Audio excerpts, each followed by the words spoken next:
Well, greetings and salutations, everybody. Welcome to the best damn movie-related show on the planet Earth, the John Campea Show, coming from right here on my YouTube channel. I am, of course, your host, John Campea, and it is an awesome honor and privilege, as it is every day, to have you, our international friends, gather around as we talk about our favorite things in the world, movies, movie news, TV, streaming, and all sorts of good things. And guys, it is a wonderful thing to have you guys joining us here today, as is everyone here in the room, starting right over here with Mr. Robert Meyer Burnett. Robert, how you doing today, sir? Well, John, I'm doing, what a fantastic week we've had, and I'm looking forward to, well, not the weekend. I wouldn't see you all on the weekend, so that's sad. Oh, sad stuff. A lot of good stuff going on this weekend, though. A lot of good football. A lot of good football. UFC heavyweight championship fight. Like I'm going to talk about. Ray's going to be watching that with me. Joining you guys in the live chat today, of course, Ray Ora. Ray, how you doing? Hey, go Bengals. What do you got in your hands? Oh, it's just gloves.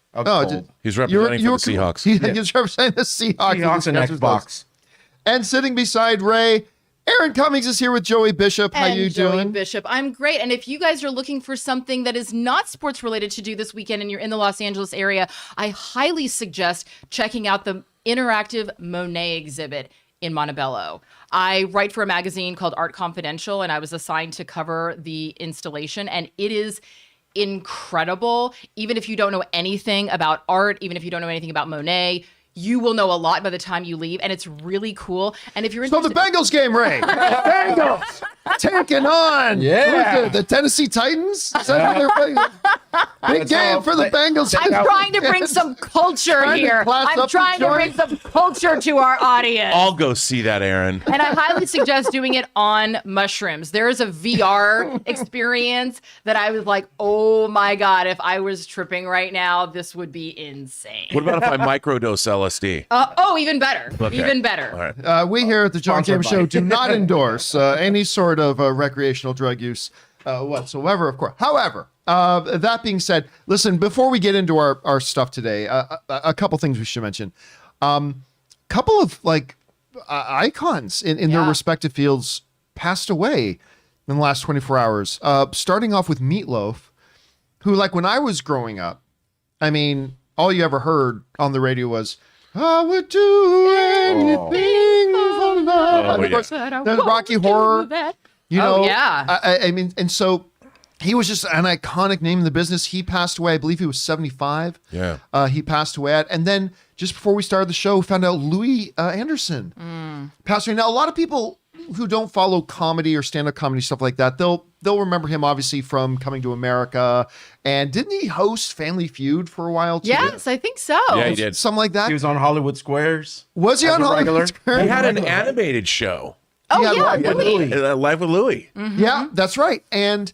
But he was a really good stand-up comic. Yeah, he too. really was. He had a very distinctive style and stuff like that. He passed away at 68. Some kind of cancer thing. You know that what happened. I heard that just really made my Gen X heart go ba-boom?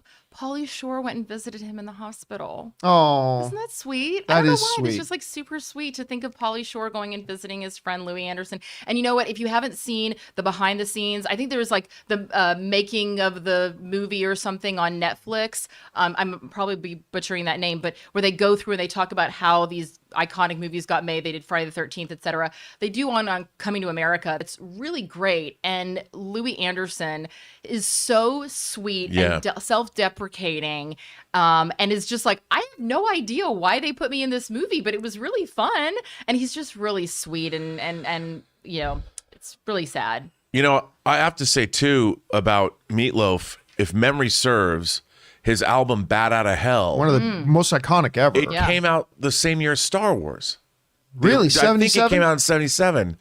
And it was like, I don't know why, but to me, Star Wars was like the most epic science fiction, science fantasy film ever made. And I remember at 10 years old putting Bat Out of Hell on going, well, if Star Wars is the most epic sci-fi fantasy movie ever made, this is the greatest rock and roll album of all Yeah. time, you know, because of the horror, operatic. I mean, it was fantastic. I didn't know who he, like, my first introduction to Meatloaf was Rocky Horror Picture Show, because Right. that was Rocky Horror Picture Show and Natural Born Killers were my two Yeah. favorite movies when I was in high school. Wow, I wish I knew you. That was pretty awesome. Not only were they my favorite movies that I watched obsessively, but the soundtracks. I mean, I would just I know every word to every song in Rocky Horror Picture Show.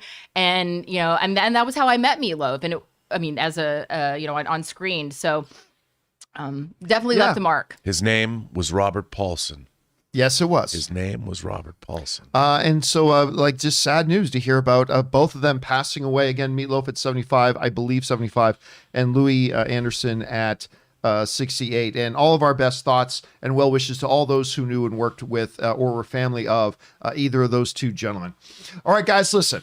Here's how today's show is going to go. We're going to break our show up into two parts. In the first half of the show, we're going to take some predetermined topics. In the second part of the show, we're going to take your live comments and or questions that you send in. And there's two ways to do it. Number one, if you're watching live, and only if you're watching live while we're streaming this, you can use the super chat feature in the YouTube chat there, and we will read those off once we get to the end of the main topics. If you're watching the show any of the other 22 hours during the day, you can go down into the description of this video and you'll see a tip link. Just click on that there or enter it in manually at www.streamelements.com/movieblogtv/tip. You'll be getting your comment or question read on the show or an upcoming companion video if we deem your question appropriate to be used on our show.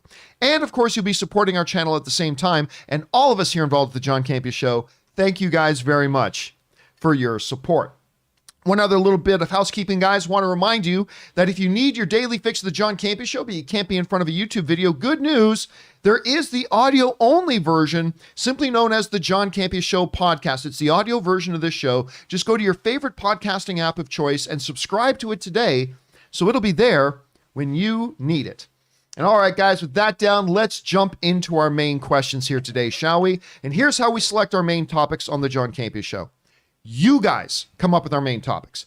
Whenever you come across a big topic, issue, or story that you guys feel we need to cover as a main topic on the show, just go anytime 24/7 over to www.thejohncampeashow.com/contact. Once you guys get there, you're going to see a form. Fill it out with your topic or question. It's absolutely free. Hit submit, and then maybe, just maybe, you might see your submission featured as a main topic here on the John Campea Show. With that down, Aaron, what is our first main topic today? Our first main topic comes to us from Dylan's Dialogue. Hey there, John and gang. I just saw that apparently there is a Godzilla and Titans TV series coming to Apple TV. The series will follow the events of Godzilla vs. Kong and will include the exploits of monster tracking organization Monarch. After Godzilla vs. Kong, does this move surprise you? What are your overall thoughts? And have a fantastic weekend. You know, as we start to emerge out of the pandemic, as theaters started to open back up again, it was with great joy that I went to the movie theaters to watch Godzilla vs. Kong. And it's a movie that does several things very badly. But overall, the good far outweighed the bad for me. I had a ball watching that movie. I had so much fun watching Godzilla vs. Kong, as ridiculous and as logic breaking as it was. I had a lot of fun. Who knew that King Kong had his own Mjolnir? I mean, nobody ever knew that until Godzilla vs. Kong. I had an absolute blast for it. And of course, there had been a lot of question marks because coming out of Godzilla King of the Monsters, when that came out in theaters, Godzilla vs. Kong was already in production. And Rob, I think you and I agreed, and I think most people agree, that had Godzilla vs. Kong not already been in production, they may never have made that movie because the box office for Godzilla King of the Monsters was quite disappointing. Everything from that whole franchise has been on a downward trajectory. And then Godzilla vs. Kong came out, delighted a lot of people, made money, and then we knew they were going to move forward with it. The question is, how are they moving forward with it? They're moving forward with it. They're still going to make movies, they say, but they're making a Godzilla TV series. This comes to us from the folks over at Apple who write and give a little bit of synopsis of what this is going to be. Following the thunderous battle between Godzilla and the Titans that leveled San Francisco and the shocking new reality that monsters are real, the series explores one family's journey to uncover its buried secrets as a legacy linking them to the secret organization known as Monarch. And the articles go on to pretty much lay out that, yeah, this is going to be Godzilla. It's a world where the Titans are. It's live action stuff, all this kind of thing. Before I get into what I think about them doing this series, the thing that I don't see anybody talking about is like, not on HBO, Right. not on HBO. These have been Warner movies. This is going to Apple TV. And I don't know if Legacy, here's the thing, because Legendary, I accidentally said Legacy. Legendary Pictures, that's who's working with Apple. Legendary has the rights to this stuff, to make this stuff. And we know, now I'm purely speculating here, all right? Purely speculating. But we know Legendary got extremely pissed at Warner Brothers when they pulled their whole in the middle of the night. Hey guys, all of our 2021 movies are going to be HBO Max. And Legendary was like, what? Excuse me? What? That is not what we signed up for when we paid and made these movies. And they threatened lawsuits. And whatever happened with those, we don't know. And I can't help but wonder if Legendary was like, yeah, we want to do a TV series. And HBO was like, great. Yeah, and we're going to do it with these other guys. We're not going to do them with you. Now, again, I'm speculating that. I'm not claiming that's true. I'm just saying I cannot help but wonder about that. But let's get back to the series itself. There are two thoughts I have. Thought number one, this could be awesome. Like having giant monster kaiju kind of stuff on, a television series, this could be great. My second thought is a little bit more worry because number one, how much of a budget is this show really going to have? Because usually the budgets are smaller. And that leads me to believe that the vast majority of the show is going to be about this family that they're talking about. Like, and that's the big criticism that a lot of people had about the original Godzilla and stuff like that, is that too much of the focus is on the humans. And I fear that with having limited budgets as TV does, this is going to be very, very, very human family centric with the odd, with the odd cameo by a kaiju, whether it's Godzilla or somebody else. So I don't know. I still think it's super interesting though. Rob, you're our resident big fan of the Godzilla universe and all that kind of stuff. What strikes you about all this when you hear about it? Well, first of all, I mean, it gets the blood pumping, I got to tell you. And like you, John, I am skeptical that, of course, because of the budget limitations, there's going to be an emphasis on humans. However, all I can tell you, Apple, is here's what you got to do. You got to watch Godzilla versus the Astro Monster. And you have to bring in the aliens from Planet X.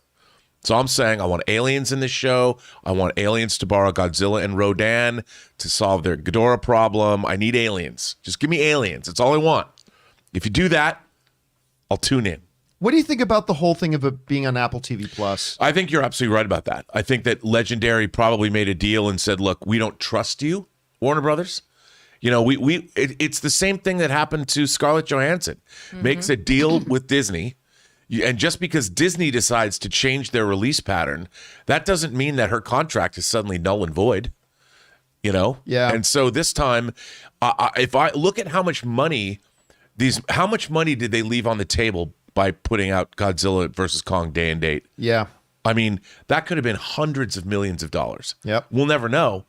But and is a movie that should never have been seen for the first time on your home television. No, absolutely not. Yeah. That's a movie that Same you with have to see in Dune. theaters. Yeah. I mean, and you look at these movies, but how much money do they leave on the table? I mean, I understand that the pandemic has ebbed and flowed, but look at Spider-Man, dude. I mean, if they had chosen to release Look that, at Free Guy. yeah, I mean, unbelievable. And I think that, wouldn't you be pissed? You know, and you've got foreign money coming in, you're beholden to your shareholders, and they're like, yo, where's that profit margin? So, but you know what, John? There's ways around. You don't always have to have giant monsters battling. You could still have giant monsters, but do it like maybe they'll have a combination of live action and CG. I can't wait. How much of that do you think they'll actually do? It's tough to say. I mean, I could see them like Godzuki. Godzuki? Minya. Godzuki. Up from the depths, 30 stories tall. That's from the animated series. And then there's Minya. There's Godzilla's son Minya, who could be a character in the show. I still remember. I don't know why, because I didn't watch it a ton, but I will always remember Godzilla, bum bum bum, Godzilla, bum bum bum, and Gotsuki. That's exactly right. That's exactly how it went. It's like I can't remember. Aaron, you're hearing about this. What do you think about the whole idea of, number one, them trying to make a series out of giant kaiju movies, and the fact that it's on Apple TV Plus? What's your overall thought? Well, I'm not necessarily surprised that they're trying to make a series about it, because let's face it, sorry, my Siri is trying to talk to us. I'm not surprised about the series, only because that is the way that we're all going. Let's face it, people have really noticed that television or the streaming wars is where the money is at, and that's where people are directing most of their attention. And I think that at this point, anything could be made into a series, because what is a series these days except an 8 to 10 hour movie. It's an extended movie is what we're watching these days. What I was actually a little surprised on, and this is more towards the Titan side versus the Godzilla side, is there is one platform that we're not talking about, and that's the CW, which is where Titans has been with Greg Berlanti. No, when they say Or am I Titans, thinking they're not talking totally about the different DC thing? superheroes. No, I was wondering. They're talking about the giant monster Titans. Okay. Yeah, no, Godzilla versus Hi. Nightwing. I There's watched no that reason show. for me to be Godzilla on this show. versus Nightwing is not what they're doing here. That's No, what no. I was wondering. Okay, see, this is why I come on the show, is because I get to validate all of the people who do know what they're talking about It does by say asking Titans. my dumb ding dong questions. I was really hoping Minka Kelly would be like fighting Godzilla, because I would totally pay to watch that. I would too. I'd pay to watch Minka Kelly do just about anything. Just about anything. I agree with you.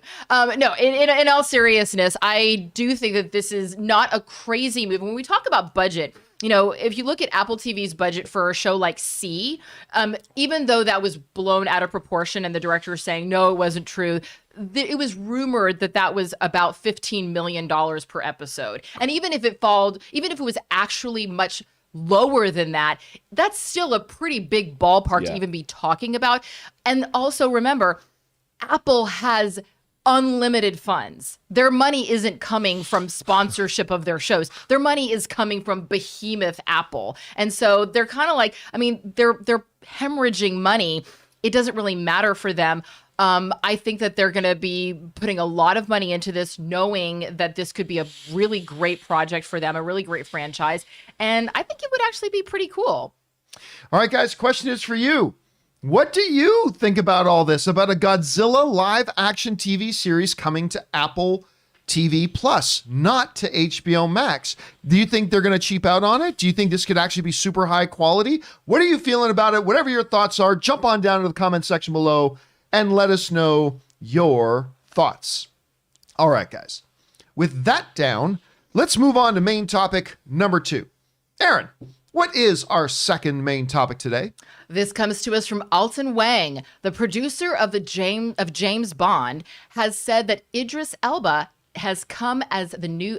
Excuse me, let me take that again. The producer of James Bond have said that Idris Elba's name has come as the new James Bond. This is getting crazy. There have been rumors that Tom Hardy and Henry Cavill were going to play James Bond. The Rock and Tom Holland have said that they want to play James Bond. What do you think that, and I know that you say that it doesn't matter as long as it's a good actor, but what do you think about the name of Idris Elba being talked about for the new James Bond? All right, thanks a lot for saying that in, Alden. And yeah, listen, probably maybe longer than anybody else. The name that has gotten the most discussion in the fan circle. I mean, obviously, I would love to see Henry Cavill. Henry Cavill was the runner-up to play Bond after Daniel Craig. Now, he was the runner-up to play Superman after Brandon Routh, and they went back and got him for Superman, became the greatest Superman of all time, in my opinion. And so I think there'd be something, and after seeing Henry Cavill in Man from U.N.C.L.E., I'm like, super spy all day. Oh, yeah. Make this man a super spy. But I also love the name of Tom Hiddleston in that. There was Snowboy from, he was Icarus, who played Icarus. Why am I freezing on his Why name? am I freezing his name too? I'm just Who's the thinking eldest about Snow brother? I can't even remember the name. Jon Anyway. Snow? Rob Rob Snow. Snow. Rob Yeah. Stark. Rob Stark. Rob Stark, sorry. Richard Madden. Richard Madden, that's right. Who, by the way, was great in BBC's Bodyguard. Yes, he was wonderful in that. And he was a spy. I checked that out because you told me about it, and that's why I went to go watch it. He That was really good in opening that. scene in the train, man, that was so good. So there have been several really, really good names that have been brought up a lot. Hell, even Tom Hardy's name has come up as a possible Bond. But The name that gets talked about probably the most is Idris Elba. That's been brought up the most. Well, it's not just the fans, apparently, who have been talking possibly Idris Elba. The producers of James Bond have also been they've acknowledged that they have been talking about Idris Elba, particularly Barbara Broccoli. Yeah. This is what they said. Well, we know Idris. We're friends with him. And he's a magnificent actor. And, it's been part of the conversation. But it's always difficult to have the conversation when you have someone in the seat. So, I think we have decided that until No Time to Die has run and Daniel has been able to, we've all been able to reap the benefits of Daniel's wonderful tenure, we're not going to think about it or talk about anybody else. Because you might be saying to yourself, well, wait a minute, it's already in the rearview mirror. It's not. It's still rolling out. It's still rolling out on various platforms. Daniel Craig is still doing interviews about No Time to Die. They're still kind of savoring this farewell tour of Daniel Craig, who, for me, has been my favorite James Bond. I often say this because, to me, there are two archetypes of James Bond. There's the suave Roger Moore James Bond. There's the badass Sean Connery Bond. And I feel like all the different other James Bonds fall under one of those two categories. Daniel Craig, for me, has been the guy that's been the amalgamation of those two, probably in a sweeter spot than anybody else. But that's just me. So they're still saying, look, we're not having serious discussions yet about anybody playing James Bond other than Daniel Craig, because we're still in this mode. Once this is behind us, we'll start thinking about the real thing. But how can Idris Elba's name not come up? So that tells me a couple things. The first thing it tells me is that the Broccolis are at least giving a little bit of thought to what's happening moving forward. I mean, you have to. You can't run a franchise like James Bond and not, always to some degree be thinking forward. So there's that. The second thing is this, that they know how much people like the idea of Idris Elba playing Bond. And so that's had to be a part of the discussion today. Does that give him a leg up over anybody else who would be in the running? Don't know. And by the way, it doesn't have to be Henry Cavill or Tom Hardy or any of these other big names. When they went out and got Daniel Craig to be James Bond, a lot of people forget Daniel Craig was not a big name. He was that secondary guy in Tomb Raider with Angelina Jolie. I mean, that's how most people knew him from. So I want to say this too. I am all for Idris Elba being James Bond. He's not my first choice, but I would be totally excited as a fan to see him as James Bond. Because I think it'd be great. He's got that suaveness. He's got that power. He's got a lot of that Daniel Craig. He's got a great voice too. And he's got a great voice for it. My biggest question mark about him being Bond, though, is in a couple of months, Idris Elba is going to be 50. Can you start your James Bond run?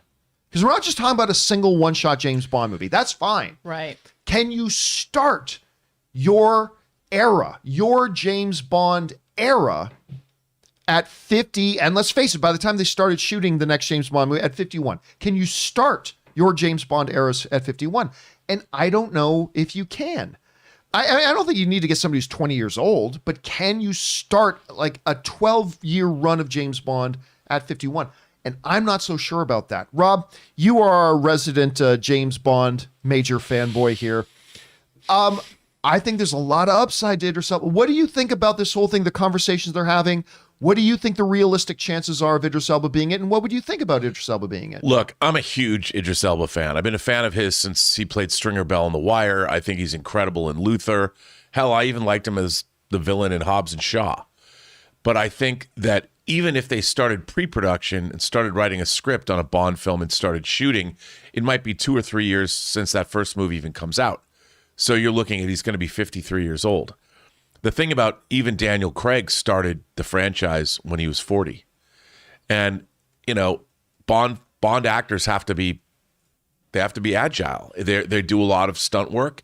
And I think that really the Bond franchise needs a Bond.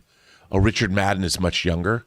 And if they started a Bond out at 35 years old, they could get 15 years and 4 or 5 movies out of that actor.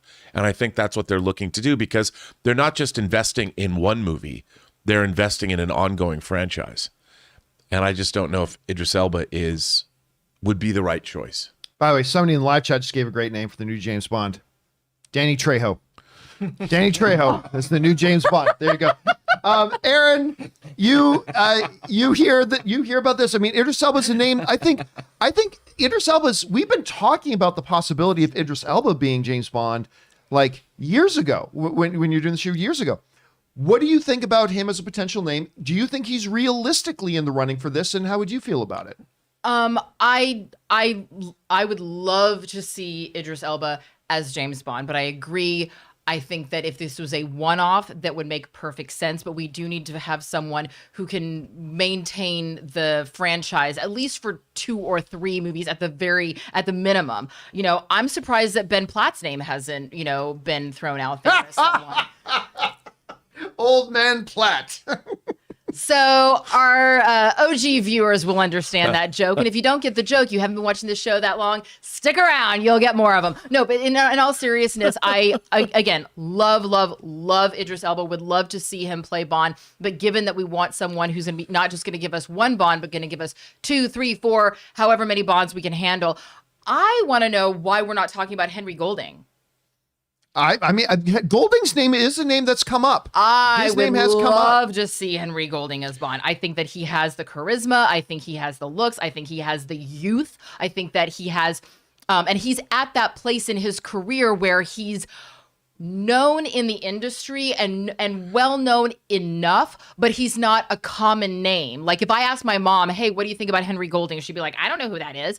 So I think that he's kind of that perfect sweet spot of just famous enough, but not yet too famous. And that's also a thing about Idris Elba is he's a little too famous to be Bond for me. I agree with you. I think Bond has always been a role that makes a star. Yeah. You know, Sean Connery had done like Darby O'Gill and the Little People before he did Bond. Yeah. You know, and he does Bond, and then suddenly he becomes a worldwide star. But Henry Golding, remember we saw The Gentleman? Oh God, I loved him in The Gentleman. He was totally like, you've got Crazy Rich Asians, but you don't. I remember watching that going, whoa, they are making him incredibly unsympathetic, and he was there for it. Mm-hmm. And I'm like, and look, if they don't make him Bond, he could be a great Bond villain. Yeah, he totally could. I mean, but he belongs in the Bond world. I think that's a good idea because he cuts a dashing figure. Yes, I mean, he does. Barbara Broccoli, are you listening? The one other thing I'll say about that, though, is you're right about the whole idea about the Bond makes the stars. Like, I don't think Timothy Dalton had a career before James Bond, but Timothy Dalton was not a household name before. No, he was a character actor and a good one. The one exception would probably be Pierce Brosnan. Because Pierce Brosnan was like he was the one Bond who was truly a fan casting. Yeah. Everybody thought Pierce Brosnan should be James Bond. Remington Steele should be James Bond. But I mean, that's he was going to be, and then he couldn't. So I mean, it could have been a star-making role for him, but then he got Remington Steele and kind of jumped back and forth. So there are 2 potential strikes here then for an Idris Elba, right? Like one being, can you start at 50? And number 2, he is a big, massive name. But then again, all the other names that people are talking about are as well, whether it's Hiddleston, Tom Holland wants to be it, but I think that Tom Holland acknowledged that got shot down. Whether it's a Henry Cavill, whatever. So, or you know what? It is probably going to end up being somebody we've never even heard of. Yeah, it could be. It's probably going to be a brand new name we've never heard of. Although Hiddleston, man, I think he'd be awesome. He could be awesome because I would love to see him ruthless. Like I'd like to see Tom, because wasn't it the night porter or that's not wasn't he in that spy thriller, The Night Manager? Wasn't that what it's called? I think that's who. Yeah. Oh yeah, he was. And I told you to watch a movie that's on HBO Max now called High Rise, which is a messed up film. It's really good, but he's great in it. One other name I want to throw out there too. He's not much younger, but he is about 5-6 years younger. Chiwetel Ejiofor as James Bond. He could be badass. Chiwetel Ejiofor, Academy Award nominee. I think he'd be pretty damn great. Because he was that assassin in the Firefly movie Serenity. Dude, that's where I discovered him. And honestly, he was really scary. And his name was the Operative. The Operative. Yeah. As the Operative in Serenity, I honestly think, I mean, not Hannibal Lecter, not Darth Vader, and not Hans Gruber. But to me, the Operative is in the top 10 of my favorite screen villains of all time because he's got that one creepy thing. He truly believes that what he's doing is right. Right.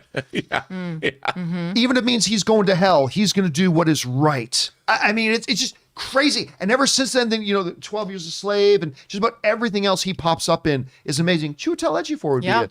But again, he's 44, so about 5-6 years. But how old is John David Washington? He's in his 30s. I mean, I thought he was really good in not Inception. Tenet. Oh, he was great in Tenet. I loved him in Baller as well, as Ballers with the Dwayne "The Rock" Johnson HBO series, Ballers. Here's the problem. The UK will never, ever accept a non-British James Bond. Right. They will never, That's true. never accept it. I think they should. We take a lot of Brits playing North American roles. Yeah, they're coming over here taking all of our jobs. I mean, They go over here and take their jobs.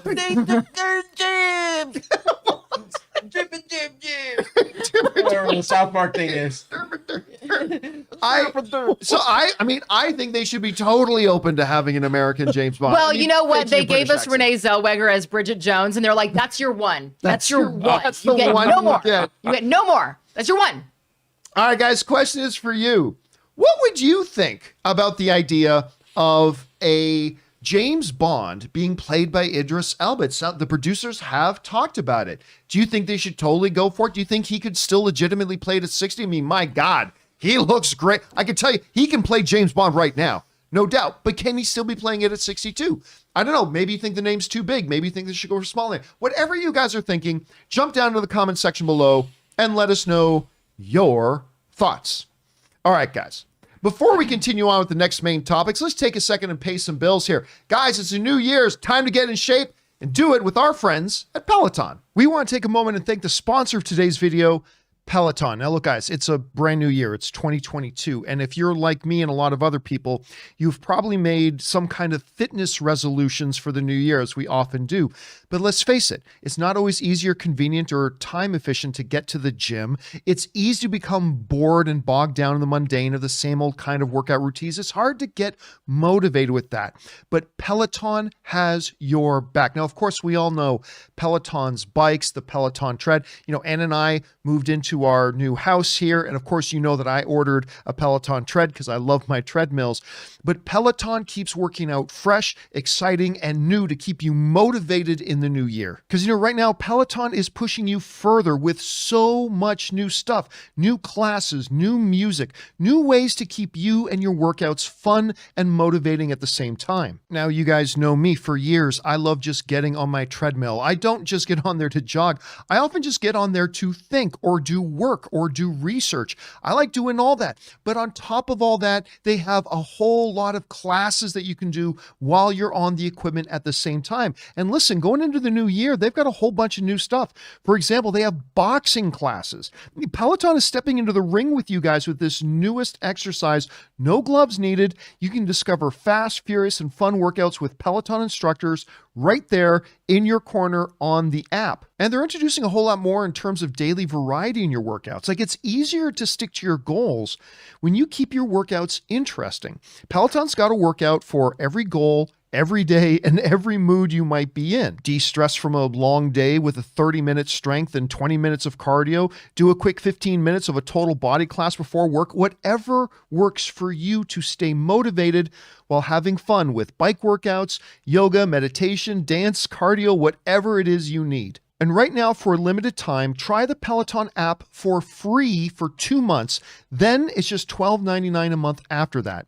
New members only. So visit onepeloton.com/app to learn more. Now that's 2 months free at OnePeloton. That's OnePeloton.com/app. The offer expires on January 31st and terms may apply. And again, we want to thank Peloton for sponsoring this video. All right, guys, and we want to thank once again Peloton for being supporters of the John Campea Show. Go right now, guys, and try out. You'll be really impressed with how much stuff is actually on the app there. So again, thank you to the folks over at Peloton for supporting our show. All right, guys, with that down, let's move into main topic number 3. Aaron, what is our third main topic today? It comes to us from Maddie G. Hey, John and crew. Hello. During the quarantine era, there was something that took over Netflix, and it was Squid Game. I know I'm a little late to the party, but I watched the whole show in one day. According to the director and creator, Netflix and him are in talks not only for a second season, but a third. What do you think about sequels to Squid Game? And keep bringing on the filthy. Yeah, Squid Game is the latest thing. It seems like every 6 months or so, there's the new biggest thing ever on Netflix. Squid Game became that for Netflix very quickly. And it was very big. And it was huge. Yeah. And you can see why. It's a show that you kind of get drawn into. I mean, it's very much a play on Battle Royale, Hunger Games, whatever. I mean, it's not, let's not pretend like it's the most original thing that's ever come out. But the way they did it, it really kept you hooked in. Now, look, I'm not one of these people who thinks Squid Game was like the greatest thing on TV this year. I don't. But I really liked it. And I didn't watch the whole series in one day, but I think I watched the whole series in like 3 days. Because you just always want to see, it had that nicotine effect. You know, it just hooked you. It just hooked you in. And you just want to watch the next one and the next one and the next one. And the way it ends with me going, I want to see the next chapter. Yep. With the thing when he's getting on the airplane and the phone call, I'm like, I want to see the next chapter. This could be really interesting. Now, we've all known there was going to be a Squid Game season 2. I mean, that's obvious. And the creator of the series has talked about it and all that kind of, we knew it was going to come, obviously. But it sounds like it's not just a sequel. There could be a lot more coming. This comes to us from the folks over at Variety who write the following. It's officially greenlit. Squid Game, Netflix's breakout hit of 2021, will be getting a season 2, co-CEO and chief content officer Ted Sarandos affirmed. On Netflix's fourth quarter 2021 earnings interview, Sarandos was asked whether there would be a second season of the violent South Korean survival drama, which has scored as the company's #1 most viewed TV series. Absolutely, Sarandos replied. The Squid Game universe has just begun. The Squid Game universe has just begun. I want to emphasize this part again. He isn't just talking about a sequel. I think he was very specific in his choice of words. A Squid Game universe. He's not looking at another sequel. He's looking at a sequel, sure, and probably part 3. But he's looking, I'm telling you right now, there's no official report on this, but I'm telling you right now, they are already talking about prequel series. They're talking about spin-off series. They're going to do a series on the old man in the bed at the end. Mm-hmm. They're going to do a series on the girl that we met. They're going to do prequel stuff, future stuff. They're going to, I'm telling you, we're going to be Squid Gamed out. And I don't blame them. Mm-hmm. I don't blame them at all. When you got a hit like that comes out of nowhere and catches the world by surprise the way that Squid Game did, of course you go all in on it. Are they going to run into the ground? Oh, I guarantee you they're going to run this into the ground. But until it's in the ground, it's probably going to be kind of fun on the way too. So, and again, I don't blame them at all. Aaron, you know, you see this news that they're moving forward. Are you feeling pretty good about this? Well, as I said yesterday, if it comes from Korea, I'm watching it. The storytelling, I don't know what's in the water there. I lived in Korea for 2 years. I had a beautiful time, and there's something about the storytelling from Korean filmmakers. Every single thing I have seen, I have absolutely loved. And, you know, John, you know this, but Ray and Robert, I don't know if you guys know this. Robert, you might. So in 2016, when Tom and I got married, and we both got diagnosed with cancer, we decided to start doing a holiday card, because that's what adults do. And we didn't want to do the stupid... I haven't got there yet. Right. We didn't want to do the stupid, boring, here's what's going on in our year. And so because Stranger Things came out that year, we decided to do a really fun take on it. And so our holiday card was Tom and me dressed in really bad wedding gear and a photo, and it said 2016 was a strange year in the Stranger Things font. And then the next year it was Westworld, and the next year it was Glow, and then the next year it was something, and then last year it was Schitt's Creek. Well, this year our card is, in 2021, the Degnans won their squad game. I get it. Yeah, little baby Degnans. Wow. That's adorable. And Joey has her own little outfit as well. And then, of course, for our 4 cats, yes, you counted it, 4 cats because we're fucking crazy. They're all going to be dressed in the suits of the guards. We have like the red suits for the guards, and then Tom and I have. I'm going to be wearing the shirt with the number for the crazy lady that was screaming all the time. Obviously, so yeah. So you have to have a cigarette too. Oh, for sure. So yes, I am a huge fan of Squid Games to the point where we are modeling our holiday card after it. And I could not be more thrilled about this. You can run that show into the ground. I will be in the ground right there with you. And hey, I'm just saying, if you want to do Squid Games International and you need an annoying American woman, I can be that. Because I can already see where this is going to go too. Because you look at the what's the big horror series with Jigsaw? Saw. You look at the Saw franchise, right? Yeah. It was a basic same formula every time, just stretching it even more and more thin. But it was all about, okay, what are the traps going to be this time? What are the traps? What are the traps? What are the traps? When you're watching Final Destination, what are the new unique ways they're all going to die? What are the new unique ways they're going to die? Squid Game's all going to be about what are the new games? Yeah. What are the new games? And there's different games in different parts of the world and in different cultures. Childhood games are unique to where you grow up, yes. which is so exciting. And also, it should be worth mentioning that Oh Young-soo won the Best Supporting Actor for the old man in the bed. Right. At the end, he won Best Supporting Actor at the Golden Globes this year. So we're really seeing not only a crossover of these genre shows, but we're also seeing them in the awards categories as well. Well, also Netflix, Money Heist. If people haven't watched Money Heist, which is another great show, is from Spain, they're now doing Money Heist Korea. Oh, wow. So they're taking that. So I could absolutely see there's got to be, and who's to say the Squid Games, it's the elite all over the world. Yeah. Not just the elites in Korea. And if you look at the guys that were wearing the masks, like the weird people that were watching and paying all that money, they were from all over the world. There was an American in there, and from we know Texas. nothing about them. Exactly. Like where do they come from? And I could definitely see, not only will they have international Squid Games, but like you said, John, I would love to see, what if Squid Game becomes a sport?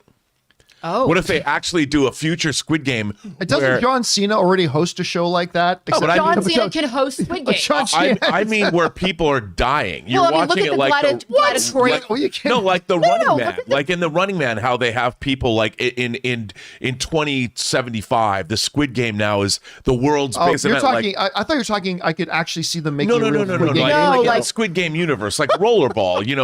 They're like They Shoot Horses, don't they? With Jane Fonda. When it was about the Great Depression, and they had these dance contests where people were literally dying on the dance floor because they were so desperate and broke for money, and it was for sport, so that people who were wealthy could watch these desperate poor people. I see where you're going, Robin. You know what I mean? Like a dystopian future where we're really, and that becomes the biggest TV show of all. Rob, let me ask you this. So I am reading a lot into, and I think justifiably so, the fact that the dude from Netflix didn't just say, oh yeah, the Squid Game story is. He said the Squid Game universe is just getting started. How far do you think they could go with this? Like, are we just talking sequels? Do you think they're going to do spin-offs, prequels, all these types of things? I think you're right, because what was really interesting about Squid Game is what we didn't see, which was how were they able to build that facility? And it's clearly been there for a long time. I mean, decades they've been playing the game. So there's clearly an international cabal that's enabled this. And so I think there's many different stories to be told. And, obviously we have a cop that went undercover. Well, what if there's been an organization going after Squid Game like Interpol, but they've been doing it for years and they haven't been able to get it done? And I think that there's many different ways to go. I think a Squid Game universe, I'm there for it. I can just see it now, too. It's going to be like something, something, something, a Squid Game story. Right. Something, something, something, a Squid Game story. So I don't know. Maybe we'll have to see. Anyway, guys, question is for you. Are you a watcher of Squid Game? Are you one of, listen, if you look at the ratings, I think pretty much all of you have, but what do you think about this? Are you glad they're doing a sequel?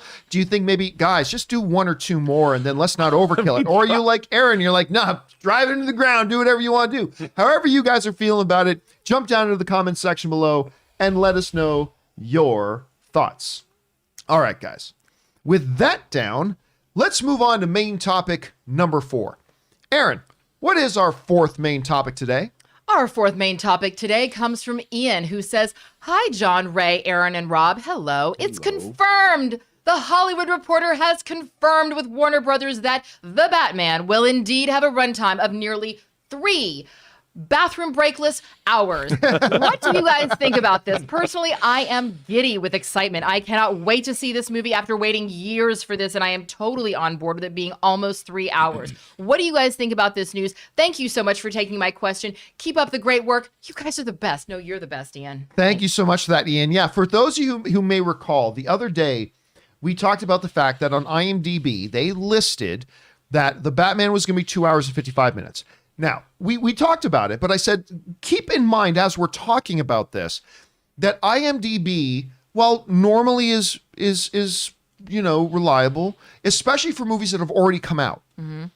But for movies that have not yet come out, you got to take the information you see on IMDb with a grain of salt. Like a lot of times, certain people are listed in movies and they're not in the movie, or runtimes or other pieces of information. I said, so, it's very possible that the movie is not going to be that long. As a matter of fact, as we were talking about IMDb listing the movie at 2 hours and 55 minutes, people in the live chat were writing in, hey, Rotten Tomatoes is listing it at 2 hours and 12 minutes. This other site is listing it at another. So we didn't really know. Well, now we do know. This comes to us from the folks over Variety who write the following. When Matt Reeves' The Batman opens in theaters on March 4th, the comic book movie fans will get to spend nearly 3 hours in Gotham City, and Robert Pattinson's Caped Crusader, the official runtime for The Batman, is a whopping 2 hours and 47 minutes without end credits.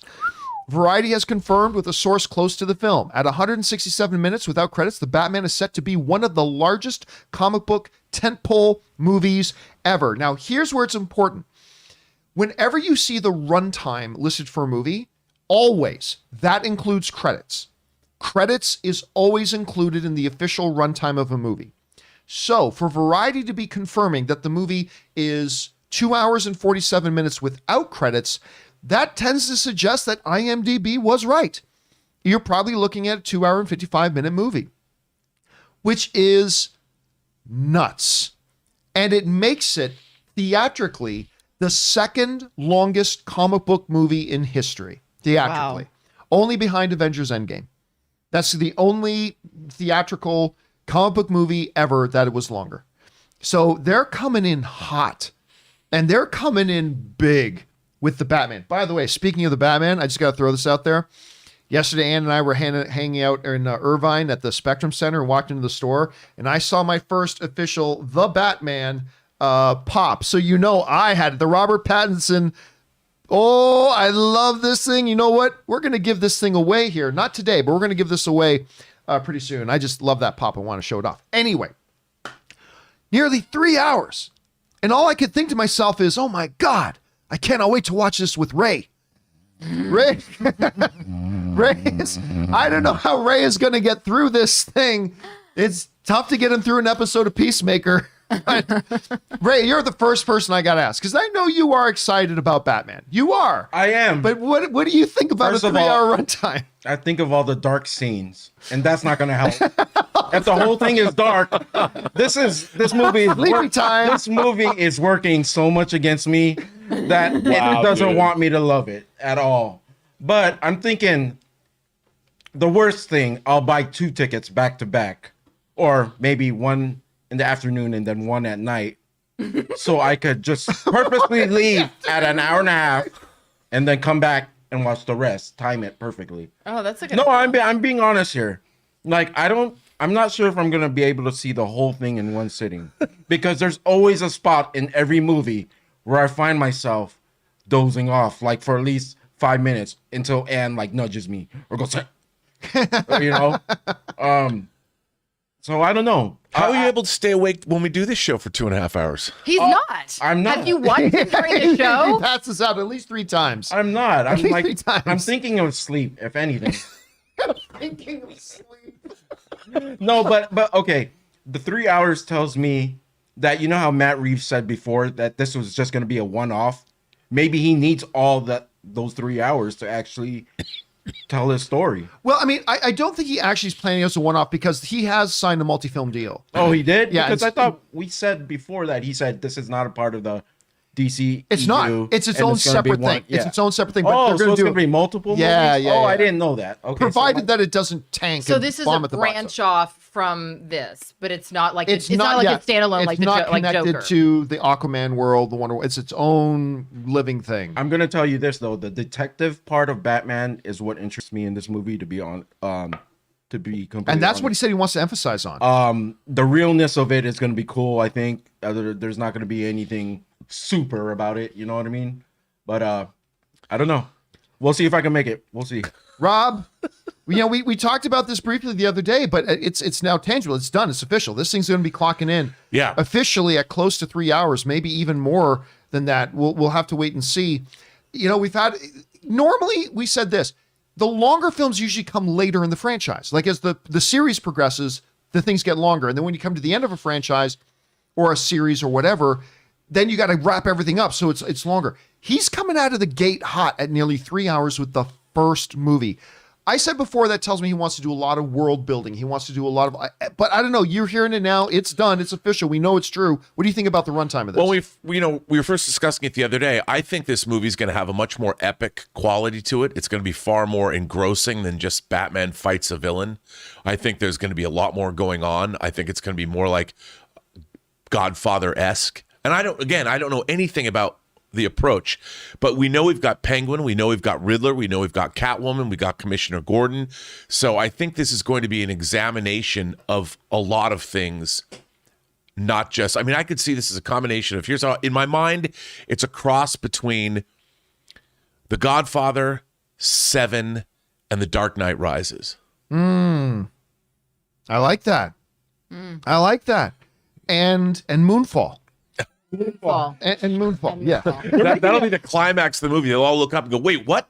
That makes me want to ask, great. What if Moonfall is 3 hours and 5 minutes long? I hope it is. It's about, well, okay, I was telling Rob. The Batwing flies up in front of the moon for that great iconic shot, and then the moon smashes right through on its way to the Earth. a signal of the moon on the moon.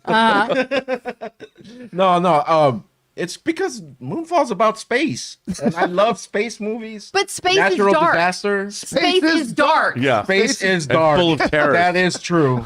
I have no idea who I am anymore.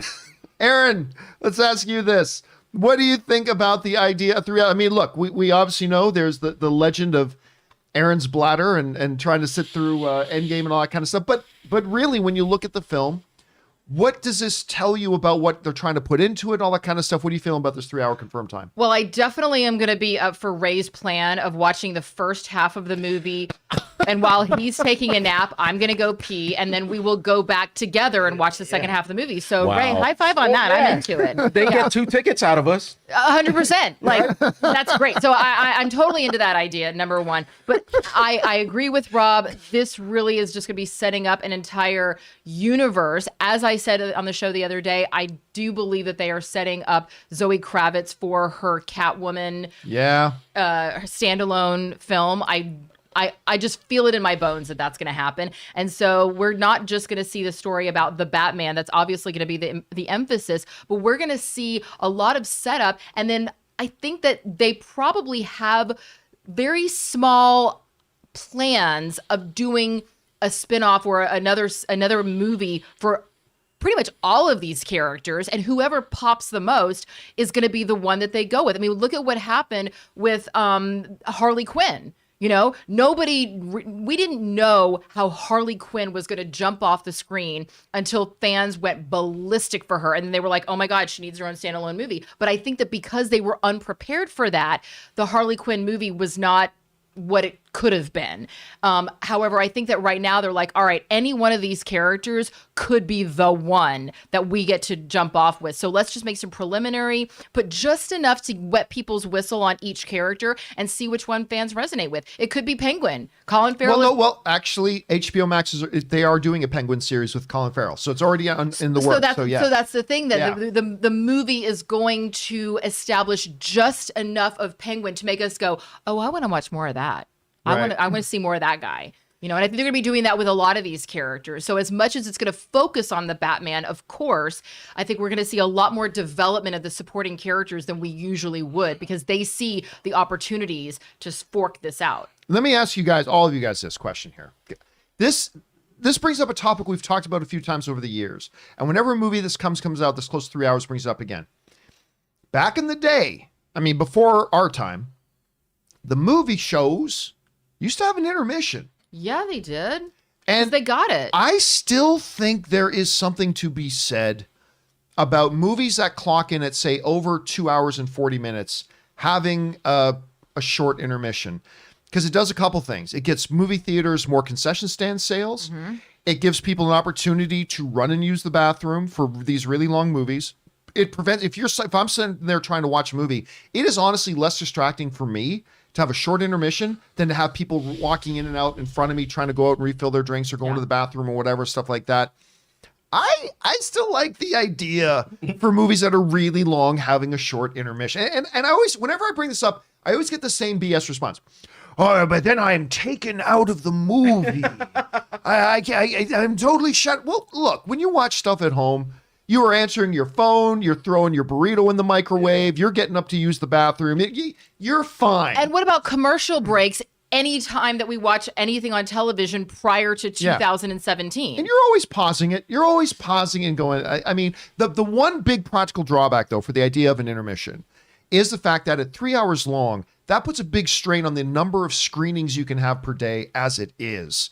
So now you're even making that problem even worse. So that's the thing. I think by 5 minutes, I don't think it's that problematic. I mean, maybe, sure, logistically we have to map it out, but I also think that there should be an option in the same way that they have Mommy and Me movies, where if you want to bring your... A Batman screening with an intermission, a Batman screening without an intermission. For people like Ray, who need to take a nap, and for people like me, who need to take a pee, have the option of an pee, baby. Yeah, of an intermission option. And then if you're somebody that just likes to go in for the full 3 hours, you can watch it without intermission. Just like if I want to bring my annoying screaming child to the movie theater, there's a place for that. I also think they should do that on airlines. If you want to fly with your kid, you fly that airline, exclusively that airline. And I say that as a parent. Rob. Well, first of all, I have to say, like, in the last day, Warner Brothers dropped a video of Michael Giacchino's music. Yes, for the Batman. yeah. And it's like 6.5 minutes long. It's a piece, and it's one piece. And I'm wondering, is this the end credits music? I really liked it. It was different. It added to my theory that this is a bigger, sprawling narrative. But one of the great things about intermissions, John, that I actually love is music, the musical score. A great intermission. You know, it keeps you in you would hear a zone. great piece of music, like a Lawrence of Arabia thing. And you know, one of the last movies. Tyler's like, didn't Quentin Tarantino do that for The Hateful Eight? Yes. Yes, he did. Yeah, that's right. I saw the roadshow version of it, and there was that. And there's something about that. Like, I like you're seeing the end of a chapter, and then it's sort of setting you up, and then you see the other part. And, you know, even a movie like Star Trek The Motion Picture had an overture. Yeah. You know, and it gets you into it. I mean, we don't have that. That was part of the showmanship of movies. The and cinematic experience. Yeah, and if there's a natural place to break this movie up and give us another piece of that great score. And it's a nice moment to pause and ingest what we just experienced and then go, okay, I'm ready to go back for more. It's kind of like getting seconds at Thanksgiving. And again, That's exactly what it I think is. you do it for movies that are like over 2 hours and 40 minutes or something like that. Something along those lines. By the way, remember those posters came out yesterday for Batman? And one of the things I said was, this marks the kickoff of a really full marketing push, because you're right. Suddenly within 24 hours, we got this musical score coming out. I think we've now got... Hot Toys announced their Batman Hot figures. Toys got their announcement. In the zone. I think You over got the a next pop. 6 weeks, I damn right. I just got the damn pop. And you've drank the Kool-Aid, John. Drank You're the Kool-Aid. first. I'm the guy. So anyway, guys, question is for you. Now that it is official, what do you think about this? Batman is going to be clocking in at about 3 hours long. How are you guys feeling about it? Side note, what do you guys think about the idea of an intermission for super long movies in theaters? I don't know. There's some arguments for it. There's some arguments against it. Whatever you guys are feeling, jump down into the comments section below and let us know your thoughts. All right, guys. It is now time for our very own Squid Game. Uh-oh. 2 of these 3 people are about to die on screen. Yes. No, but they're going to lose. They're going to suffer the humiliating defeat of losing because it is time for over-under. We're going to play a little game of over-under here, and we're going to select our prize giveaway a little bit different. Here's how our prize giveaway is going to go. The winner out of these three good folks in today's over-under game will have the power to select their favorite viewer question that got sent in today, and then that person will receive our prize. And our prize is the Wenwu figure, because the last person who won broke the rules of the thing, because I said specifically you have to live in the United States. They didn't live in the United States, so we couldn't give it out to them, unfortunately. So we still have this autographed Wenwu figure that we are going to send out to you from Shang-Chi if you are selected by our winner today. So here's how over-under works. I'm simply going to give a context of something with a number. Our three contestants here, Rob, Ray, and Aaron, will then guess whether the answer to that question is over the number that we give or under the number that we give. It's just that simple. So with that, let's get into it right now with over-under. We're going to start over-under with this. Question number 1, you guys. Over or under? The number of Oscars Tom Hanks's movie Forrest Gump won at the Academy Awards. The number of Oscars that Tom Hanks's movie Forrest Gump won at the Academy Awards, over or under 6.5. And we get your answers in 3, 2, 1. Point towards the camera. There we go. Under. So we're going to be tied no matter what. And the answer to that question actually is... Where is it? There it is. Under. Forrest Gump was nominated for 13 Academy Awards, and it won 6. All the big ones, by the way. Best Actor, Best Director, Best Picture, all that kind of stuff. All right, so we are tied right now. Let's move into question number 2. Our second question is this. Over or under? The number of upcoming movies that John Cena has listed on his IMDb page coming after Peacemaker. Over or under 4.5. The number of upcoming movies John Cena has listed on his IMDb page after Peacemaker. Over or under 4.5. And we get your answer in 3, 2, 1. We got Rob and Aaron saying over, Ray saying under. The answer is, well, let me grab it first. Okay, the answer is over. John Cena currently has 5 upcoming movie projects listed, including and so it begins. The Jansen Project, Freelance, Argyle, that's one I'm looking forward to, The Independent, and Snafu. He's got 5 of them. Okay, so right now we've got Rob and Aaron in the lead with 1 each. Ray in second, only 1 behind. Time for Ray to take a with nap. 0. All right, here we go. Question number 3 of over or under. Over or under. The number of episodes the TV show Breaking Bad has. Over or under 59.5. The number of episodes the TV show Breaking Bad has. Over or under 59.5. And we go for the answers in 3, 2, 1. Raise them up. Rob is going under. Ray is going under. Aaron is going over. And the answer is over. Yes! Breaking Bad. Yes! Breaking Bad had 62 episodes over 5 seasons. 62 I knew it was going to episodes. be right there. I knew it was close. Not It to was me. close. Not to me. I stopped at the 5th season in the middle. It's true. He didn't get to the last one. I refused It had to have because it had 6 episodes Yeah. the first season, and then it had more. Now, you know, the last one had, I can't remember how many, 16 episodes was in the last season. That's what I yeah. All right. So right now, Aaron is 1 ahead of Rob, and Rob is 1 ahead of Ray. 2-1. That's what it is. All right. Let's move on to question number 4 here. Question number 4 is this. Over or under? At the worldwide box office, did Sam Raimi's Spider-Man 3 make over or under the amount that Spider-Man Homecoming made? At the worldwide box office, did Sam Raimi's Spider-Man 3 make over or under the amount that Spider-Man Homecoming made? And we look for the answers in 3, 2, 1. Put them up. Rob and Ray are saying under. Aaron is saying over. And the answer is over. Spider-Man 3 Wow. made $895 million, while Spider-Man Homecoming made $880 million. Aaron's running away with this. So Aaron pulls 2 into the lead right now, 2 ahead of Rob, and 3 ahead of Ray. How many more questions do we have? We got 3 questions left. Oh my God. 3 questions left. Wow. The odds of me winning are awesome. It's a rocky underdog story here, Ray. Okay, here we go. You can do it. You can come back from this, Ray. I believe in you. Question number 5 is this: over or under?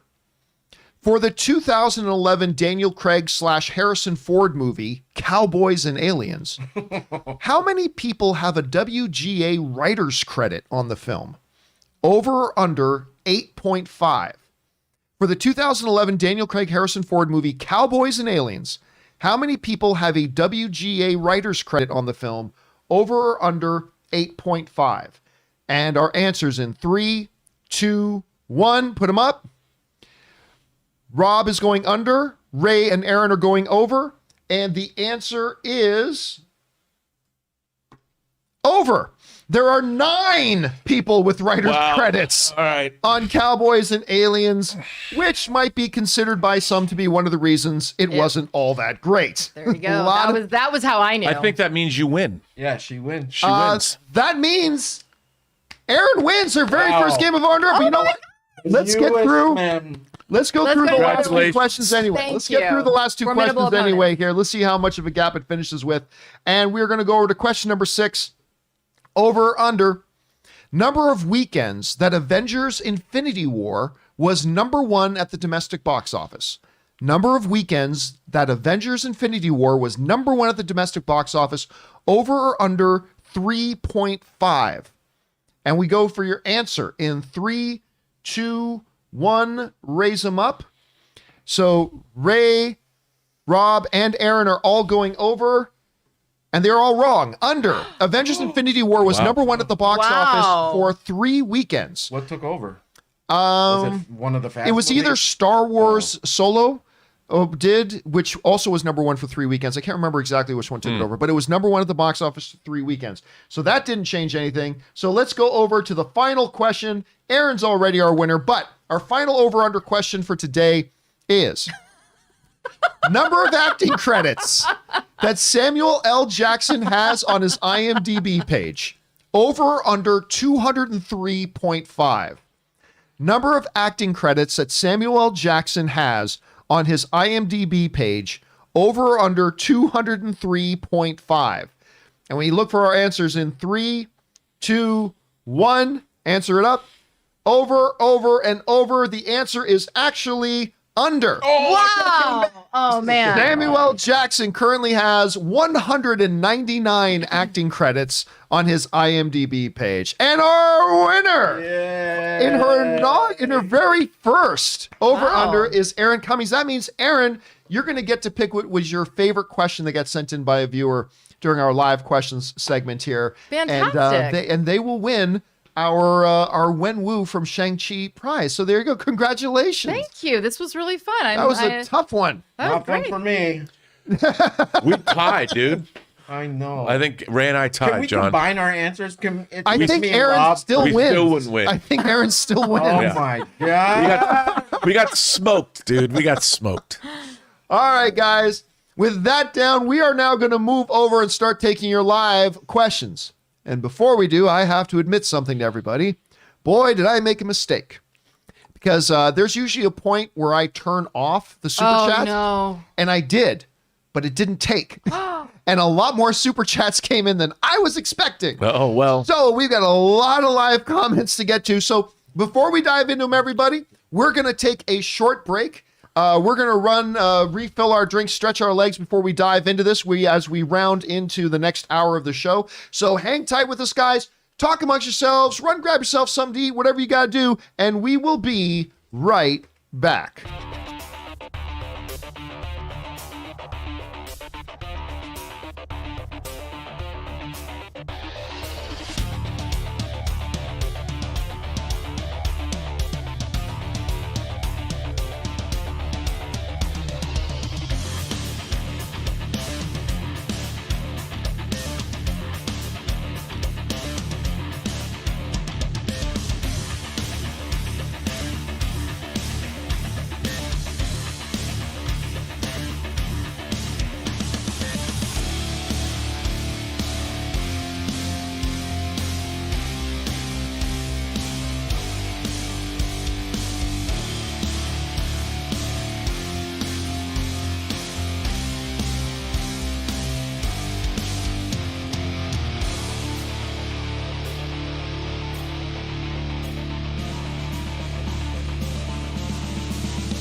And we are back. Thank you for your patience and indulgence as we took a little bit of a break there as we roll into the second hour of the show. Now let's jump on over and start taking the live comments you guys have been sending in the super chat here. We're going to get things started off here with Ben Rayner, who writes, true or false, Free Guy, better Matrix movie than the new Matrix movie. I'd say true. I will say true on that as well. But, you know, hey, look, in its defense, Robert Meyer Burnett here, you enjoyed the new Matrix film. I did. I think I did. And it's interesting because I got out of it what I hoped I would get out of it. And if that makes any sense. Hey, man, you can't ask for anything more if you're going into a movie. All right, Sam Fisher writes, one of two. Something really cool I learned. In 2002, John Williams was scoring 4 movies at once because of this, he had help from another composer. And in a screw up, the wrong sheet music probably got handed off. The Quidditch scene in Chamber of Secrets was scored using the music from Attack of the Clones. Is that actually true? Wow. I have no idea, but it's kind of crazy and awesome and funny and awful. At the same time. Somebody got fired. By the way, can I just say this? When I was at the latest John Williams concert and they played some Harry Potter music, the Harry Potter musical score is really wonderful. Like, it's really, really good. And thanks to your generosity, Tom and I were also at that show. Oh, yeah, that's right. Yeah, because you and Ann got even better tickets than the ones you already had. So you generously gave us your tickets, and Tom flew in from New York so we could go see it together. I forgot about that. That's right. Tom actually flew all the way in from New York just so you guys. Yeah, that was a good night. That was a really good night. All right, next up, we've got. Let's see. James Argento writes. During an interview, Tamura, that's the guy who plays Boba Fett, said, "I like those Ewoks. They were great to work with. Do you think Ewoks could appear in Boba Fett, or did he misspeak?" I didn't hear that interview. I have a hard time understanding how an Ewok could pop up on Tatooine, so I'm going to guess either it's the wrong report or he misspoke. I don't know. That's all they need is to put Ewoks together with Boba Fett. Like, I love Ewoks. I do, but I don't see how on earth an Ewok would be on Tatooine. Yeah, no. That doesn't make any sense to me. All right, anyway, we'll find out, though. We'll find out. Okay, next up. Sam Fisher writes, 1 of 3. Just watched Rogue One. I love the little details, like how Lucas wanted a red, gold, and blue squadron, but the blue squadron wouldn't work with the blue screen. The blue screen. So Gareth Edwards had blue squadron wiped out in the Battle of Scarif without enough time between then at the Battle of Yavin to rebuild the squadron. Also, Red 5 dies in that battle, freeing up the call sign for Luke. I'm not quite sure what it is you're talking about, Sam, when it comes to Blue Squadron, because it wouldn't work with the blue screen. Yeah, they couldn't, because when they were compositing it at the time when they shot Star Wars, they only had blue screens and you couldn't. Oh, he's talking about the original Star Wars, not. Yeah. Oh, okay, that makes. Okay, now they're talking about that. And yes, I absolutely totally noticed when they had a Red 5 die, obviously opening up the Red 5 spot for Luke to come and fill. That was a really good little call of detail there. All right, next up. We've got B. Gill Studios writes, "Hey guys, not sure if you'll get to my tip today. I just finished working on my 10th film in my superhero franchise. Super excited for it to release soon." Congrats, man. Whatever it is you're working on, any kind of projects like that is always fun to hear about, and it's always something to celebrate, B. Gill. So congrats on that. What if it's actually the Batman? If it's actually the Batman, then 10th movie he's worked on. I'll tell you what, Patterson, I'm glad you're here. Glad you're here watching the show with us. John Shex writes, what do Jason Todd and a drunk bird have in common? They both spent too much time with a crowbar. For those of you who do not know, of course, Jason Todd was the second Robin after Dick Grayson. The readers of the comics didn't really like Jason Todd all that much. And so DC Comics put out a poll to their readers. How many of you want us to see us kill Jason Todd? Never for a second believing that the audience actually wanted Jason Todd to die. But overwhelmingly, the response was, yes, Jason Todd needs to die. And he died. And misconception, people think he died as a result of Joker beating him with a crowbar. It's a brutal scene in the comics. Joker beating a tied up, helpless Robin, but that's not how he died. He actually survived the beating with a crowbar. He died when he was left in a building set with explosives that Joker then blew up with him inside of it. That's how he actually died. He didn't die from a crowbar, but anyway, yeah, that's where the joke came from. Did you hear what they're doing in DC Comics upcoming? Not really. They're killing Batman, Superman. Oh yeah, Justice Wonder League. Woman, They're killing Justice League. Aquaman. They're killing the entire Justice League. Yeah, because it's the 30th anniversary of the death of Superman. Yeah. Come on, man. But look, but just like Death of Superman, it's not going to stick. They go, oh, the big thing. I still remember when I was a kid, it's like, they killed Superman. Oh yeah, within a year he was back. I mean, so yeah, see, this is the thing about the fake death stuff, is that you can say whatever. It's like, oh, they're killing Aquaman, Batman, Superman, Wonder Woman. Who cares? Justice League zombies. Well, yeah, maybe They've I would done watch that before too. Oh, really? They did that in I the would watch Darkest that. Night or Blackest Night. But there are going to be Boon Jong-ho directing. I'm in. They're all going to be back in like 5 issues. They're all going to be back, so it doesn't really matter. All right. Anyway, next up, let's see. Sam. Oh, we already had that one. KC Mack writes, "Gotta say, I just listened to the Batman theme composed by Michael Giacchino, and it's just beautiful. I can't wait to hear more of his music in the future." Robbie, you're telling me you were listening to that. You said it was really good. It's really good. I can't. Listen. Ever since his Star Wars or Star Trek stuff, I should say, I mean, you and I have disagreements. No. But the score is quite good. Yeah, there's a piece called "Enterprising Young Men" of Star Trek 09 that I quite enjoy. Yeah, I like his theme too. I like his general theme for Star Trek. All right, Sam Fisher writes, do you think they will get Michael Giacchino back to score Cassian Andor series? Is he too big a name? Goranson isn't that big of a name. Goranson, I would argue Goranson right now might be the hotter name in composing. I mean, with all the awards that he won for various stuff, and then he did the stuff with the Mandalorian and all that kind of stuff. Listen, nobody is too big of a name for anything. A paying job is a paying job. If it's interesting or whatever, and if they want to pay that rate, they'll pay that rate. So they could get him back. Maybe yes, maybe no. All right. John Check writes, "Hey, Aaron, you are an inspiration. You're smart.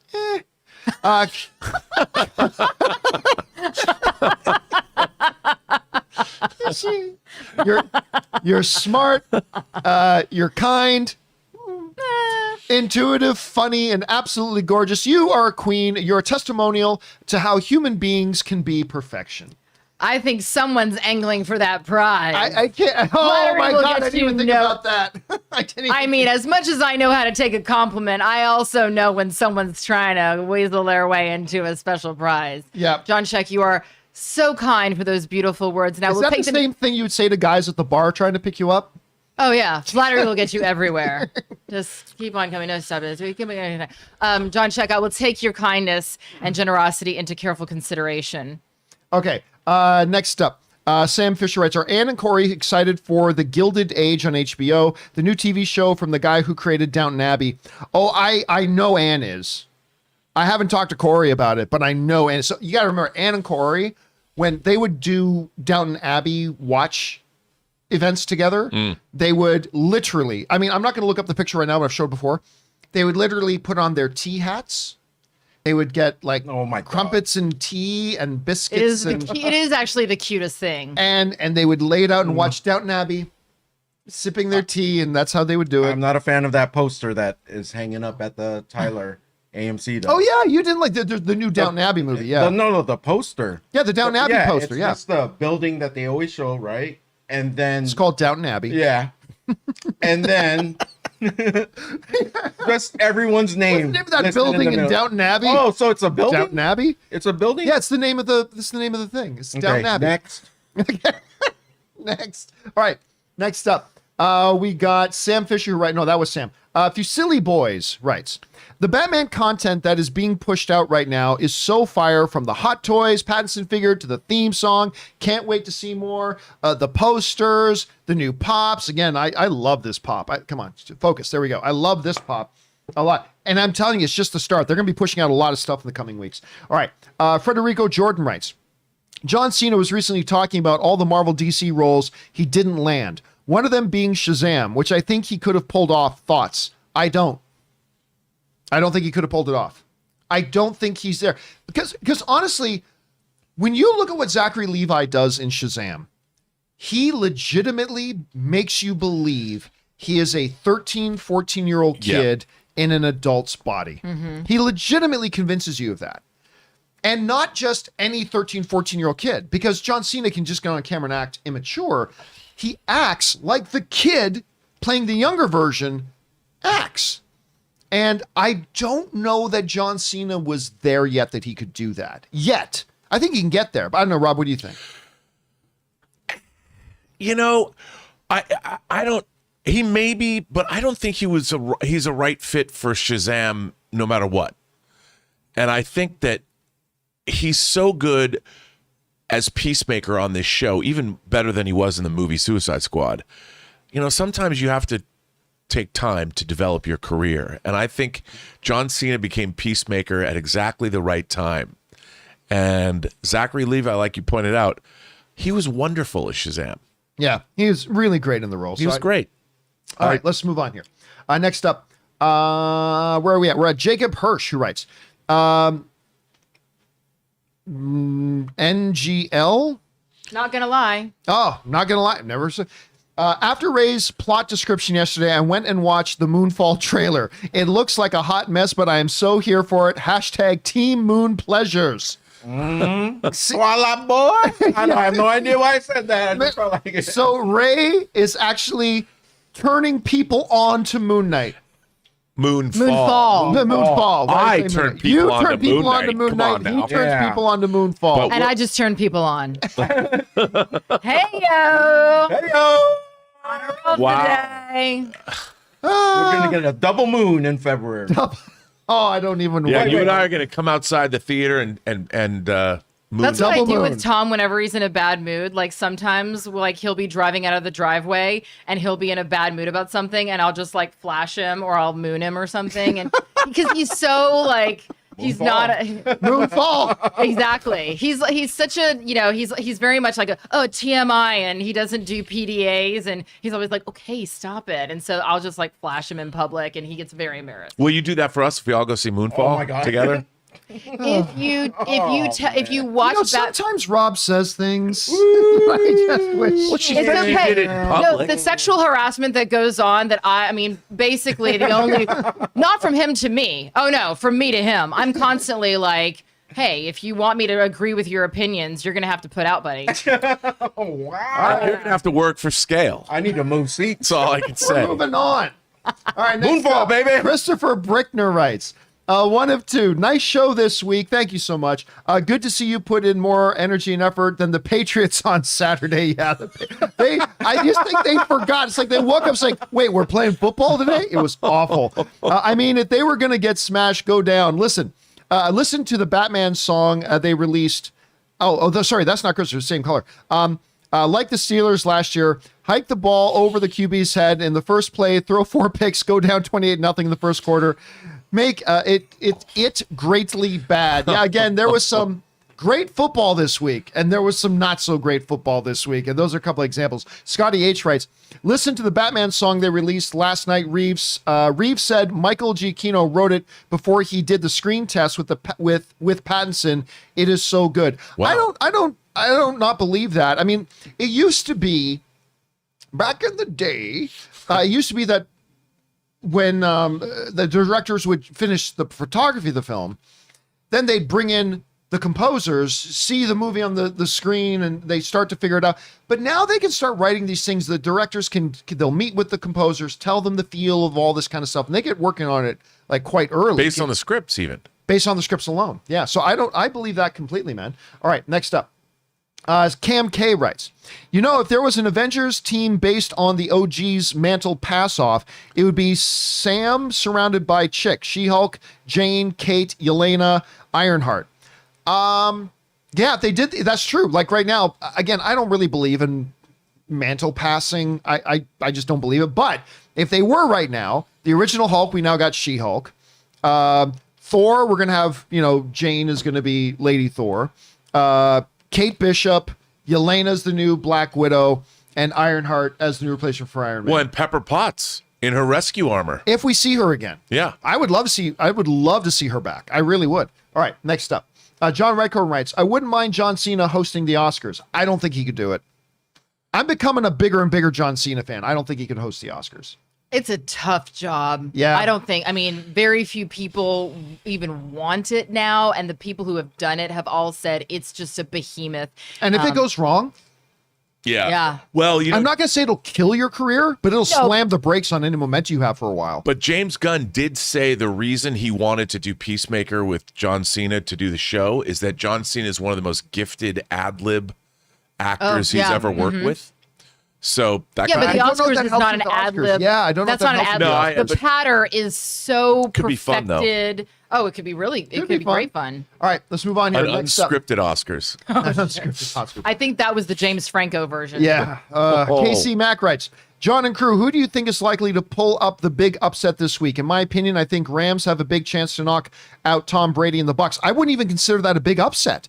I think that game's a coin toss. If the Rams lose, I don't know if I want to come back to this neighborhood because your neighbors, Oh, wow. You guys don't know. My your neighbors are not going to be happy. are literally. You come down my street on a Sunday, literally flagpoles with giant Rams flags, and The guy across this the is street a has Rams house. The Rams flag house right outside of his says, Rams flag right outside of this his is a house. Rams house, and I remember one Sunday, the Rams lost a game a few weeks ago, and we were outside walking our dogs, and our neighbor was taking down the flag because they always put it up for the games, take it down, but he was taking it down. He was not in a good mood, So You can hear them too. Yeah, you can. When they celebrate the last Rams game, when they were just When something big would happen, you could hear our neighbors screaming like everywhere. like it's big. So I should have a nice bright suit or a black funeral suit. Yeah, depending on what happens. But honestly, listen, that game is a toss-up. The Rams are playing as good a football right now as any team in the league, and I include in that the Bills. I include in that the Green Bay, the Chiefs. They are playing as good as anybody right now. And I tell you this, I think firing on all cylinders. No, sorry. Perfect timing, Aaron. Perfect. Very excited about this conversation. But last thought, I think firing on all cylinders. If every team in the NFL is absolutely firing on all cylinders, I think the LA Rams win the Super Bowl. I think at their best, they beat anybody. But they're not always at their best. Too. How cool would that and be? so far, and then they get to play the Super Bowl in their home stadium, which would be huge. So I think this game That against would be awesome because then I could Airbnb my place out and for tens of thousands of dollars probably. All right, let's keep going here. Next up, Pablo Zuinga writes, wanted to send this in yesterday. Is it me or Mickey 7 sounds exactly like the plot of Duncan Jones's Moon starring Sam Rockwell, clone plot and all? It does not sound exactly like it, but there are definitely similarities Yes. there. Like that's the first thing I thought of was too. Moon a bit, but it also has a much larger context to it. So not exactly like the similarities. You know the book actually on the actual book it reads. I know it said The Martian meets multiplicity or Right, whatever. yeah. But on the book it actually says The Martian meets dark matter. I don't know what dark matter is, but it seemed to be like either a Which book one was or a Dark series. Matter? Was it a series, a book? I should have read. Dark looked this Matter up. is the Dave Navarro radio show. Oh, okay. That's what they're talking about. Probably not what they're talking about, Yeah. but it would be funny if it is. All right, next up. Suthius writes, clarification on viewers' Adrian Chase comment yesterday. The character Adrian Chase was Arrow's villain, Prometheus. Prometheus, the character, is now Vigilante. You're talking about the actor, probably not. Yeah. There you go. That makes sense. Thank you for sending that in, Suthius. Daniel Luna writes, hi, I hope you all are doing well. Early Peacemaker theory. I believe that old guy who is always bringing up Batman is actually Batmite. I could be wrong. Love the show, guys, and have a good weekend. And I'll tell you why that's not a crazy theory. James Gunn loves planting a seed early, calling it back later. He's done it several times. And that whole Batmite thing conversation, if it could come into play, I don't think that is, honestly, Daniel, I don't think that's the craziest theory. Because even, I think it was Anne was saying, that old man's going to end up being somebody. The first time we saw the show, she was like, the old man, next door neighbor, he's going to end up being somebody. Well, and he's in your favorite opening dance number. He is, and he's great in that. I think he's so great. I'm just making Batmite. conversation. I could see James Gunn doing that as well. Yeah, totally. And then you saw the James Gunn tweeted out a comic book cover image of John Cena's Peacemaker. It was illustrated with Batmite on it, right? Yeah. So I wouldn't be surprised by that at all. I think you're totally onto something there, Daniel. All right, next up. Casey Mack writes, besides the album Bat Outta Hell, I remember Meatloaf mostly when he was in Rocky Horror Picture Show. And honestly, I think that's most people when they think about him. Oh, yeah. Obviously, the Bat Outta Hell album, one of his most iconic song ever, I Would Do Anything for Love, But I Won't Do That, which I still think is one of the greatest lyrics ever. Right up there with Weird Al Yankovic's You're Not Perfect, But You're Good Enough for Now. Like that, I think remember being at a club in the early 2000s and hearing the club version of "And I Would Do Anything For," and I was like, that sounds like an abomination. On the dance floor with my crop top and my high-waisted jeans and my little eyebrows. It was the early thousands. All right, hey, yeah, it was the early thousands. Give me a break. All right, next up, Sam Fisher writes, we finally know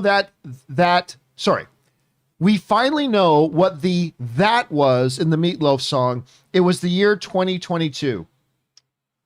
Oh, he won't do that.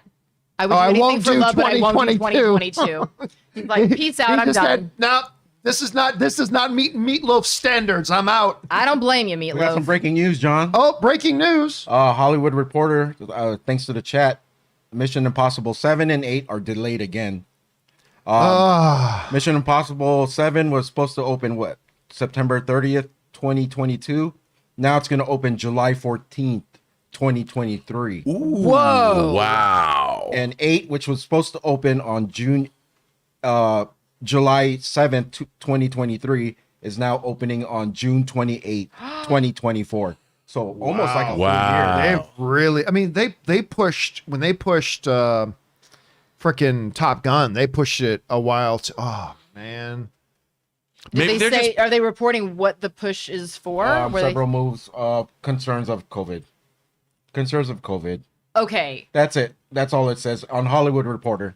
It just I'm calling says, bullshit. Yeah. That's not a COVID push. That's like a COVID push is a week. A COVID push is 2 weeks.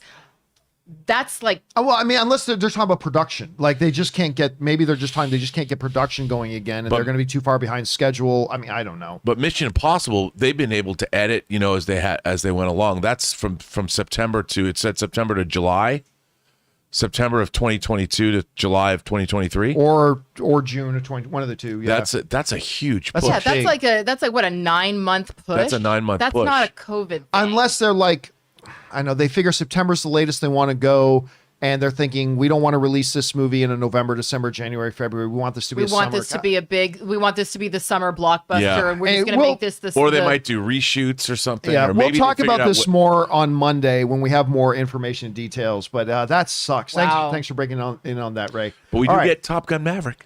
But maybe, hopefully, fingers crossed. All right. Wet Wookie writes, that's a great username, by the way. I had no idea. The gaming industry brings in more money than the movies and music industries combined. Also, God of War is on PC now. Yes, it is. God of War is on PC. Yeah, but we've been talking about this for many years. You want to buy one game, you're dropping $70. And you want to buy a console, you got to drop $300. And now they have the pay as you play. Like, in order to get better stuff, you have to pay more. That's the bane of my existence. I used to be able to buy a $50 game or a $60 game. And you had the game. Yep. And now you have to spend another. I hate in-game purchases. Yeah, that's the worst. Yeah. And I fall for it every time, every day. That's why I'm going to need an advance on my next. DLC is DLC, unless it's free DLC. DLC is like the bane. And it might actually ruin video games. Anyway, next up. Orange Hand writes, does every new Bond need to be part of a franchise or series? I wouldn't mind seeing them do a standalone one and done film starring Elba. No way they're ever going to do that. It breaks the tradition of Bond. You want to set up a Bond who becomes your James Bond, not just for one movie, but for an era. Every James Bond has had their era. So I don't know, Rob, but what do you think? Do you think they ever could switch to a one and done kind of one shot Bond movies? I could see it maybe happening if they had a great story, but like you just said, John, I mean, they're setting up multiple. I mean, I'm surprised. I'm dubious as to whether or not Barbara Broccoli and Michael G. Wilson will continue making another Bond movie, to be honest. I mean, this would be the time when they could sell the franchise to somebody else. They've done 25 movies. 2022 marks the 60th anniversary of Bond on film. I could see him unloading it and giving it to someone else. All right, next up. We got John Redcorn writes, how do you think the Oscars could appeal to a younger demographic? The ratings have been slipping the past couple of years. Best Picture nom for No Way Home would help. Okay, let me just... This is not targeted at you, John. That is fucking bullshit. That is fucking bullshit. You do not hand out Best Picture nominations based on who will watch our show. No. The moment you stop giving out Best Picture nominations to the movies you legitimately think are the best movies of the year, then you're done. And there's no fucking... This is also why I get so fucking frustrated when I read some fucking pundits online who think they're fucking special. When I read this bullshit line, sorry, I'm but it infuriates me when I see these talentless, insightless hacks online writing things like, like when they read a nominee list from either the Oscars or the Emmys or whatever, it's like, they missed an opportunity to, put this, and they start talking about it, and it's never about, no. Who they nominate should exclusively be about who they thought was best that year. That's it. That is the only criteria. I don't give a flying fuck about what movie had the most box office that year. I don't give a shit about any of that. If you are supposed to be celebrating and memorializing the best in the year, you and I can disagree about what the best is. But all I ask of you is whatever you think is the best. If you're the awards body, you don't have to agree with me, but I want to know that the movies you are nominated for Best Picture are truly the ones you feel are the best movies that year. And doesn't have, and we're going to disagree, and that's fine. That's the fun of it. But the moment they start going, well, we really did think this was one of the best movies of the year, but we can't because more kiddies will watch the show this year if we nominate Spider-Man No Way Home. So let's take the movie that deserves it out and put in Spider-Man No Way Home. And listen, there are going to be some people on the Academy who do think Spider-Man No Way Home deserves a spot. And that's great if they do. But if they don't, hell no. Don't do that garbage. Don't do that garbage. And the moment you start doing that, there is no point in having these things. It's about celebrating excellence and what was the best. And if you aren't going to nominate the ones that you thought were honestly the best, then there's no point in you being here. But John, what if you hurt movies' feelings? Shouldn't every movie get a trophy? I mean, I don't want to live in a world where not every movie gets a trophy. Yeah, it's everybody gets their... Because if you start calling movies best, somebody's going to feel bad. Look. And you know what? The chat actually brings up a good point that, like, there's a couple people who have said that's what the Kids' Choice Awards are for. Yes. And by the way, the Kids' Choice Awards don't have the Super Bowl ratings that we're talking about the Oscars trying to get. So if it was just about attracting a younger audience, then that's what those shows would be attracting. And they're not attracting big audiences either. And by the way, look, people are under this impression that the Oscars need to have huge ratings. They don't. They don't care. The Academy is a body that does a million different things over the whole year. The Oscars is the highlight. I mean, that's the thing we all know. And they are, other than the Super Bowl, they're the most highly rated things out there. I mean, other than last year's one that was held in a train station. But I mean, other than that, so they tried. It's not they don't. tried. It's not a big deal to them. But I just, this whole, and by the way, I'm not even gonna have a problem if Spider-Man No Way Home lands a nomination, because there are gonna be 10 nominees. Right. If they land a nomination, I think the movie's great. I have no qualms with it, as long as they're nominating it because they legitimately think it's one of the 10 best films of the year. Okay, I got one for you. Yes. Over or under, because I'm looking at that right now. Over or under, the Batman's nominated for Best Picture for 2022. In the 2023 Oscar nominations? Not having seen it, knowing it's through almost 3 hours. I've never even seen the movie yet. I know, I'm just saying. All right. Come on, speculate. Based on it's Matt Reeves. 3 hours long. 255 with credits. 40% chance. 40% chance. All right. But I mean, I may drastically change my mind once I see it. Yeah, next month I'm gonna see what you say after you've seen it. Yeah, we'll see. All right. Okay. Anyway, again, to me, it's like just nominate. I don't want to hear any of this. Well, the Oscars missed a chance to nominate so-and-so. Are you saying that was legitimately one of the 5 best things that year? Because if you're not, shut up. Anyway, it drives me crazy. Okay, anyway, next up. Empire Fan 1980 writes, hey, Rob, a long time ago, you told me to watch Modern Family, and you were right. It was a great show, and I loved it. Modern Family, I thought for a good stretch of about 4 years, might have been the best written show on television. The writing in that show was crazy. That was a sitcom that I actually dipped into. Mm-hmm. Yeah, because you don't dip into many sitcoms. I don't dip into many sitcoms. You've never watched Seinfeld. I've never watched The Seinfeld. Office. Sofia Vergara is a different story, though. Sofia Vergara. Is that how you pronounce her last name? Vergara. Or Sofia Vergara. Vergara. That's Sorry, what I you're said. right. That's what I meant. But I do like Sofia Vergara. Vergara. Vergara. What is But it? it's Sofia what? Sofia Vergara. Vergara. She's got to be one of the sexiest women who ever appeared.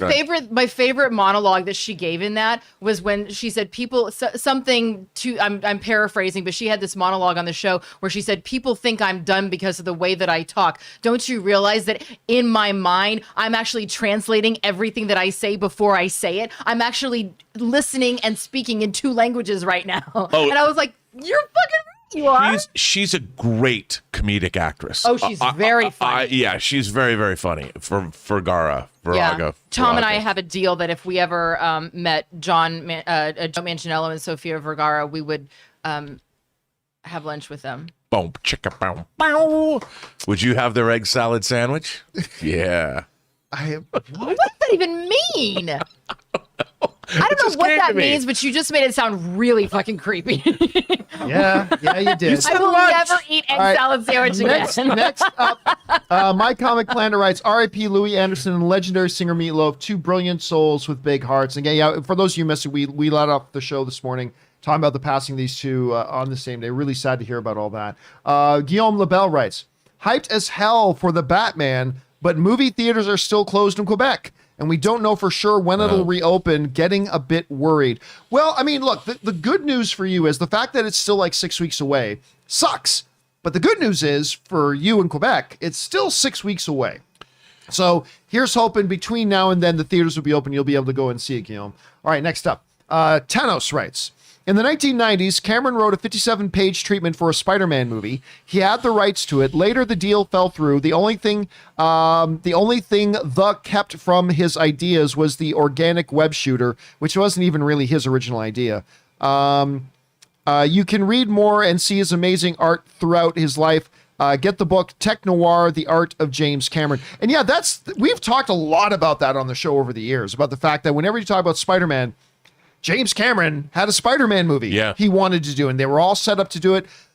I'm glad it waited until they were able to make it with Sam Raimi's Spider-Man, because then the technology had caught up, and I think it would have been a lot. But I don't know. What do you think of James Cameron back in, because that was in the 80s. How do you think that went, 80s, early 90s? How do you think that would have turned out? He's a world-class filmmaker. And if you look at whether he's doing his James Bond riff with True Lies, or whether he's doing The Abyss or Aliens or The Terminator 2, I mean, the guy would have brought a world-class, beautiful sheen to that film. And if he had made a Spider-Man movie when he was going to, I think the history of superhero movies over the last 20 years or 25 years might be different. We would have seen maybe the MCU come into play earlier. Maybe. All right, what's next here? We've got Jack Graham who writes, hi all, it's Ozark time, Rob. With part 1 of the season released, do you think they should do the same with Stranger Things so people don't binge the whole series and take their time with it? Okay, wait a minute. It drops today. Yes. It drops today.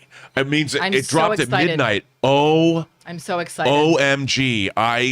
This new season looks so great. The trailers look so great. Everything looks so great. I can't wait for this. But to answer the question, I mean, this season split into 2 parts, 2 7-part. Because this is the last season, right?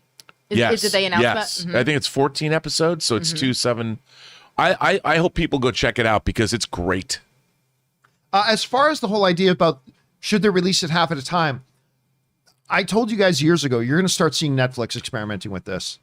And they are with Ozark. They are with Ozark half and half. And they did with, of course, we saw with Arcane, they dropped it 3 episodes at a time successively. They know, Netflix knows the real way to build up a show and to get hype going and to get traction for it is to release it 1 week at a time. It's going to be interesting. Their stock price took a real hit. It dove a lot. It dove like almost a fifth. It dropped almost 20%. Which is devastating if it stays that way, but it won't. Hey, I have a question. Speaking of Netflix, is like Netflix doesn't release any of their analytics and their numbers. They do not.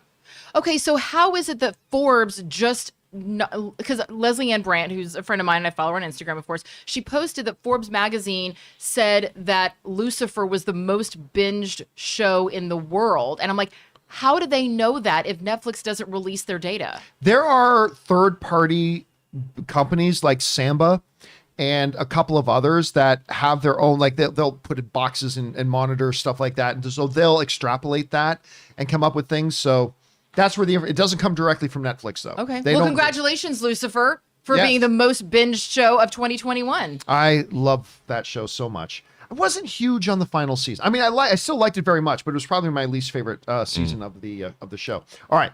Let's see. Never Lose Your Nerd says, "Let's go Rams. Hopefully hopefully they will retire Brady." Are you kidding?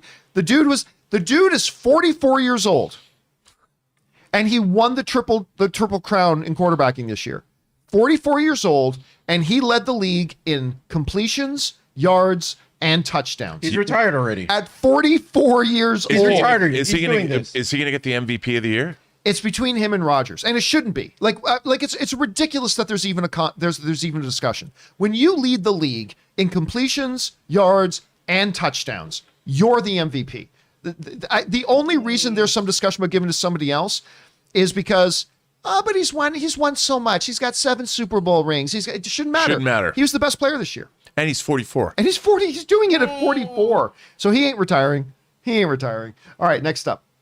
Let's see. Silent W197 writes, "John, what's your least favorite movie of all time?"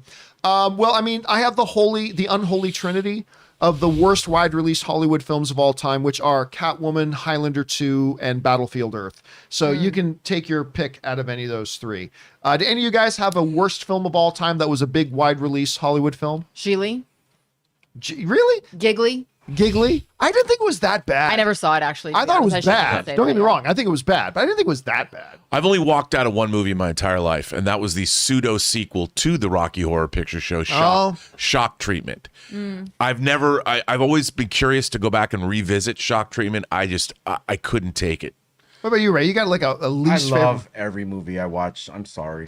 That's because he sleeps through the second half of it. No. The one where I actually remember regretting, where I was actually pissed at the person who suggested it after, was I think it was Not Another Teen Movie.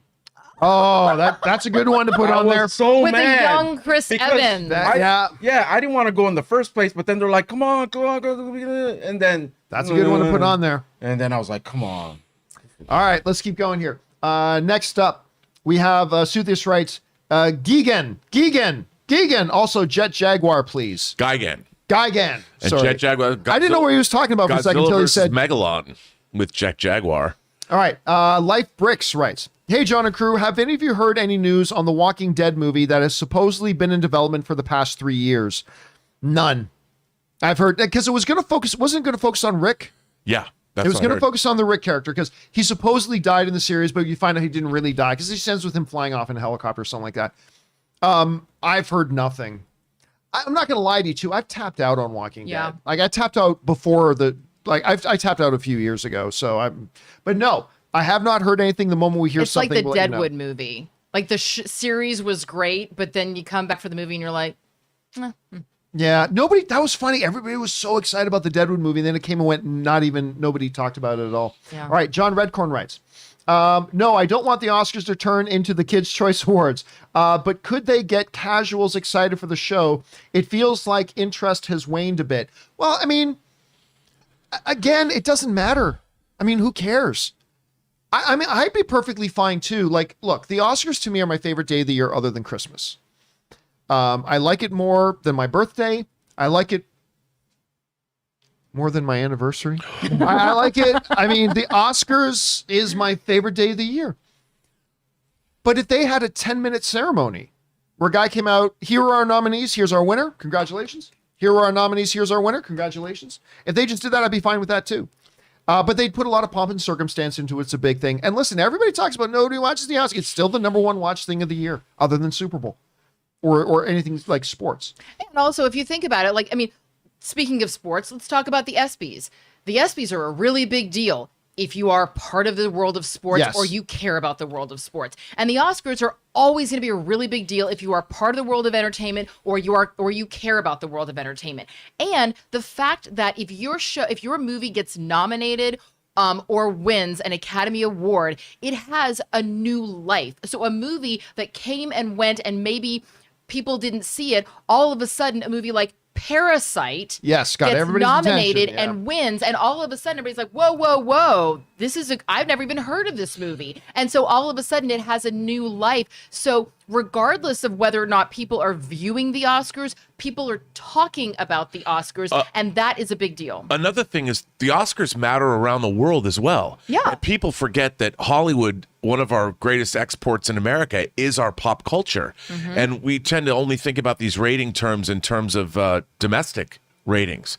And the world is watching. And there's more play, more foreign films are getting honored, even in the major categories than ever before. It matters. And by the way, we talk about this all the time. There are definitely things you can do if you want to continue doing the broadcast. I've been saying for years, there are many things you can do to improve the show part of it without compromising the actual nominees and winners. Like, for instance, we talked a little while ago about the idea of maybe Tom Holland. Like, that we found out that the Academy has talked to Tom Holland. It's like, you know what? Is he the greatest Hollywood historian? No. But he is definitely a song and dance guy. He is not just the star of the biggest movie of the year, he is the star of the most important movie of the last 2 years that have brought people back to the movie theaters. And he would have a big, broad, wide appeal. Like, you want to do something about that? Absolutely. They've got to do things. I think they should cut out the musical numbers out of the thing. I think they need to. I don't know about that. Because the movie, it's about the movies. It's not. Here's always been my problem with the Oscars, is every year, although they started to change it, but every year they would have all the nominees for Best Song get to play their songs, which means the Best Song category got 3 to 4 times more screen time than the Best Director category at the Academy Awards. I heard a parenting tip That's say a good once, point. kids know what's important to you by what you spend your time on. And to me, that's saying that Best Song is more important than Best Director. And so, and just looking at things to shorten up the show. Then they started doing something that I like, though. They started getting the 5 nominees and put it into one medley. Right. Yes. That Which was I don't cool. think, That I yeah, don't I don't mind. think they should do the entire song. I Yeah. agree. That is too much. I do think it was kind of awesome hearing "It's Hard Out Here for a Pimp" performed at the Oscars. Oh, that was. And That when was they won, that and was they come, pretty fantastic. one of the best moments of the Oscars of all time. They perform that song, they win, come on stage, and then Jon Stewart comes out on stage and says, for those of you at home keeping score, I can't remember the name of the group. Is it the 3-6 Mafia? I can't remember. For those of you keeping scores at home, 3-6 Mafia 1 Oscar, Marty Scorsese 0. And I was one of the greatest moments in Oscar history. And it also depends. Like Billie Eilish, if No Time to Die, which I suspect is going to win the Oscar, people are going to tune in to watch Billie Eilish. She has a huge, enormous fan base. And it's kind of her year with that documentary that's out. I would want to have her as part of a show to, again, like Tom Holland, attract younger people. But I agree, Yes. a medley, so something, because I don't want to see, I mean, I love Adele, but I don't want to see Adele standing on a stage with nothing else going on in the Oscars. I will go see her in concert to see that, sadly postponed in Las Vegas. But I do want to see more of I want to see more excitement. So I think a medley is absolutely the way to go. But I do like having that musical number in there. Yeah, here or there, but just they got time. But so yes, all for doing things to the Oscars, the ceremony to attract more people, but don't touch the integrity of the nominees list. At least that's my take on it. All right, next up.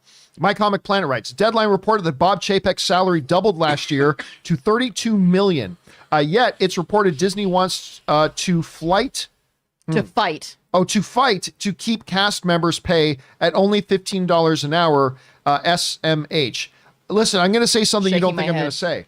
I have no problem with that. The guy is the chief executive officer of one of the biggest companies on the planet. He's going to get paid a premium. And by the way, Bob Chapek is by no means the highest paid chief executive officer in the world, like not even close. And Big Papa Iger made $42 million. He earned every cent. Listen, I know it's the call. Oh, no, CP Marvin. No, listen, I have personally no problem that Bob Chapek makes $32 million a year. And by the way, when you're saying his salary doubled because he became the chief executive officer of the company. It's not like they just came out of nowhere and gave him a raise, right? It's because he took on a much more elevated position. If you're the guy running, even though I don't think he's doing a great job right now, but still, if you're the guy running one of the biggest, most important companies on the planet, I have no problem you getting paid as such. Yeah, how much does the CEO of Oracle make? A lot more than $32 million. Yeah. You know what? How about let's talk about the Walton family, the kids who don't even work for the company, how much they're making. I mean, it's interesting to me how people always want to come after the salaries of people in entertainment and sports, but never bother to look up the salaries of people in the pharmaceutical industry, or the salaries of the people in the software industry, or the salaries of even the people in the nonprofit world. Why don't you go take a look at those salaries and come after them? If you're going to come after entertainment and sports, I'm all for it, but you got to spread that hate around. And the other thing you got to keep in mind is this. If there was a direct correlation between, day players at Disney parks making $15 an hour and Bob Chapek making $32 million, whatever. But guess what? If they tomorrow cut Bob Chapek's salary to $20 million, that wouldn't change the salaries of everybody else working in the parks. They're two completely separate issues. Yeah, they don't, like you said, John, the economics of running a theme park on a day-to-day basis have nothing to do with the CEO of the parent company's salary at all. Like, fight for a better wage for the minimum wage workers. I'm all for that. It has nothing to do with Chapek's salary. You can't compare apples to oranges. It doesn't make sense. Fight for a bigger minimum wage if that's the argument you want to have. I have no problem with that, but it doesn't make sense to say, well, they're doing totally different things. My cousin works at Disneyland. You know what he does? He scoops soup and puts it in a bread bowl. Okay, he's making $15 an hour and he's happy to be doing that. Maybe he wants to make $20 an hour, and I will totally support him fighting for more to scoop. And I'm not saying that's. Does that mean you can get free soup at Disneyland? Because no, Disney doesn't give out anything for free. Yeah, listen. I'm of the belief. You can call me a liberal all you want. I'm of the belief that anybody who works full time should be paid a living wage. Correct. I mean, but again, I'm just saying that has nothing to do with Bob Chapek is making. It's just a completely separate thing. All right. Next up. And I don't even like Bob Chapek. All right, next up, Brianna Brown writes, the Batman score is so good already. I really enjoyed it, all 7 minutes. What did you guys think of it? I haven't heard it yet. Rob, you heard it. You were quite happy with it. I mean, you know what, though? Also very different, the way it's kind of a slow build and moody. It's interesting to know that wasn't written to picture, that he wrote it right after Pattinson was But I'm sure described to him the scenes and stuff like that. I mean, I loved it. I thought it was a really interesting piece of music. All right, next up, Kenneth Teffer just sends in a super chat to be supportive. Thank you, Kenneth. My Comic Planet writes, Matt Reeves just posted the official soundtrack theme. We've been talking about this already for the Batman on his Twitter, and it's absolutely incredible. Can't stop listening to it. I mean, with Rob talking about it and you guys talking about it, Comic Planet, I am actually very excited to go and listen to it myself. It's a journey, John. It's a journey. Mr. Holdbrook. Yeah, Ray's got to listen to it too. Peacemaker ending this week was beautiful, sad, and dark. I'm loving this show way more than I was expecting. Hot Toys better give us a Peacemaker. And I want a Vigilante. Did you watch the episode yet? Episode 4, I have not. You still haven't watched it? I have some watch it. Well, I'm going to watch it with Elizabeth this weekend. Oh, you got to watch it. If I watch it without her, I'm going to get yelled at. But you're right. The ending of this week's episode was so good. And it came out of nowhere. I absolutely loved it. All right. Adam Mooney writes, saw your video looking at studio space. If you do move, what are your plans to expand the show and channel? That space could hold multiple show formats. So you guys know that we had something to do yesterday, and then I put it up on thing that we have started looking at other studio space. Now, let me explain this quick. So I am not saying we are going to get new studio space, but what I am saying is that right now we have 4 of us in my little converted garage. It's a little tight. But more importantly is, Rob and I and Ray, we've been talking about doing more videos and more things.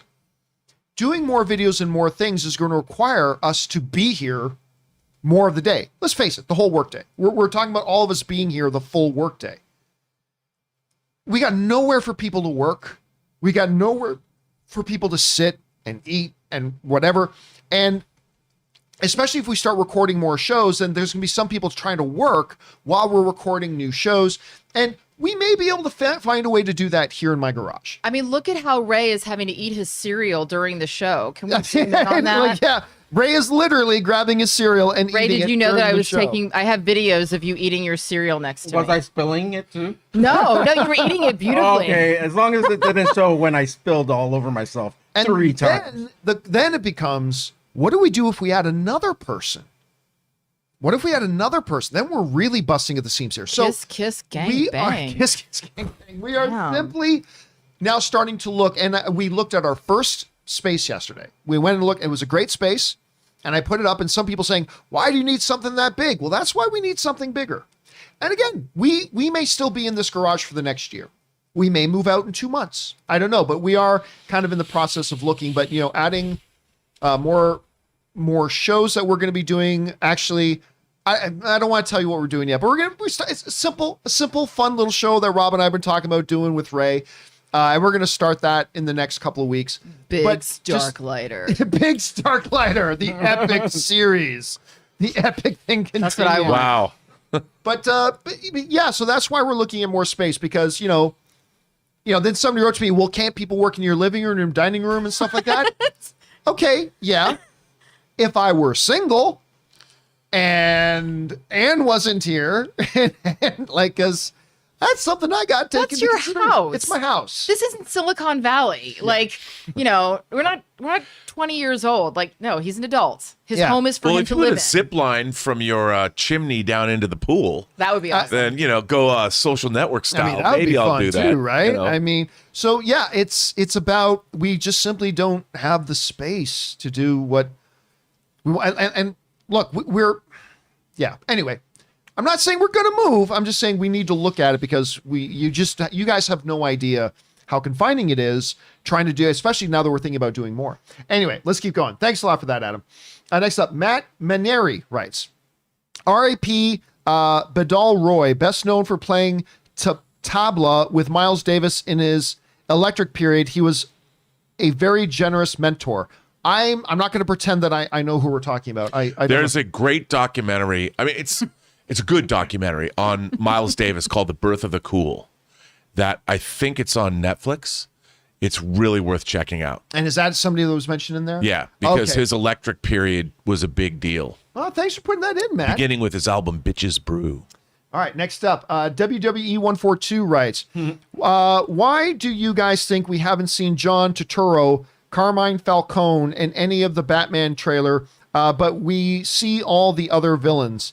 Listen, trailers are only so long. You can only put in so much. I'm sure there's a lot of stuff that's in the movie that we don't see in the trailers. And that's probably it. Like 2 hours and 46 minutes you don't see in the trailer. It's true.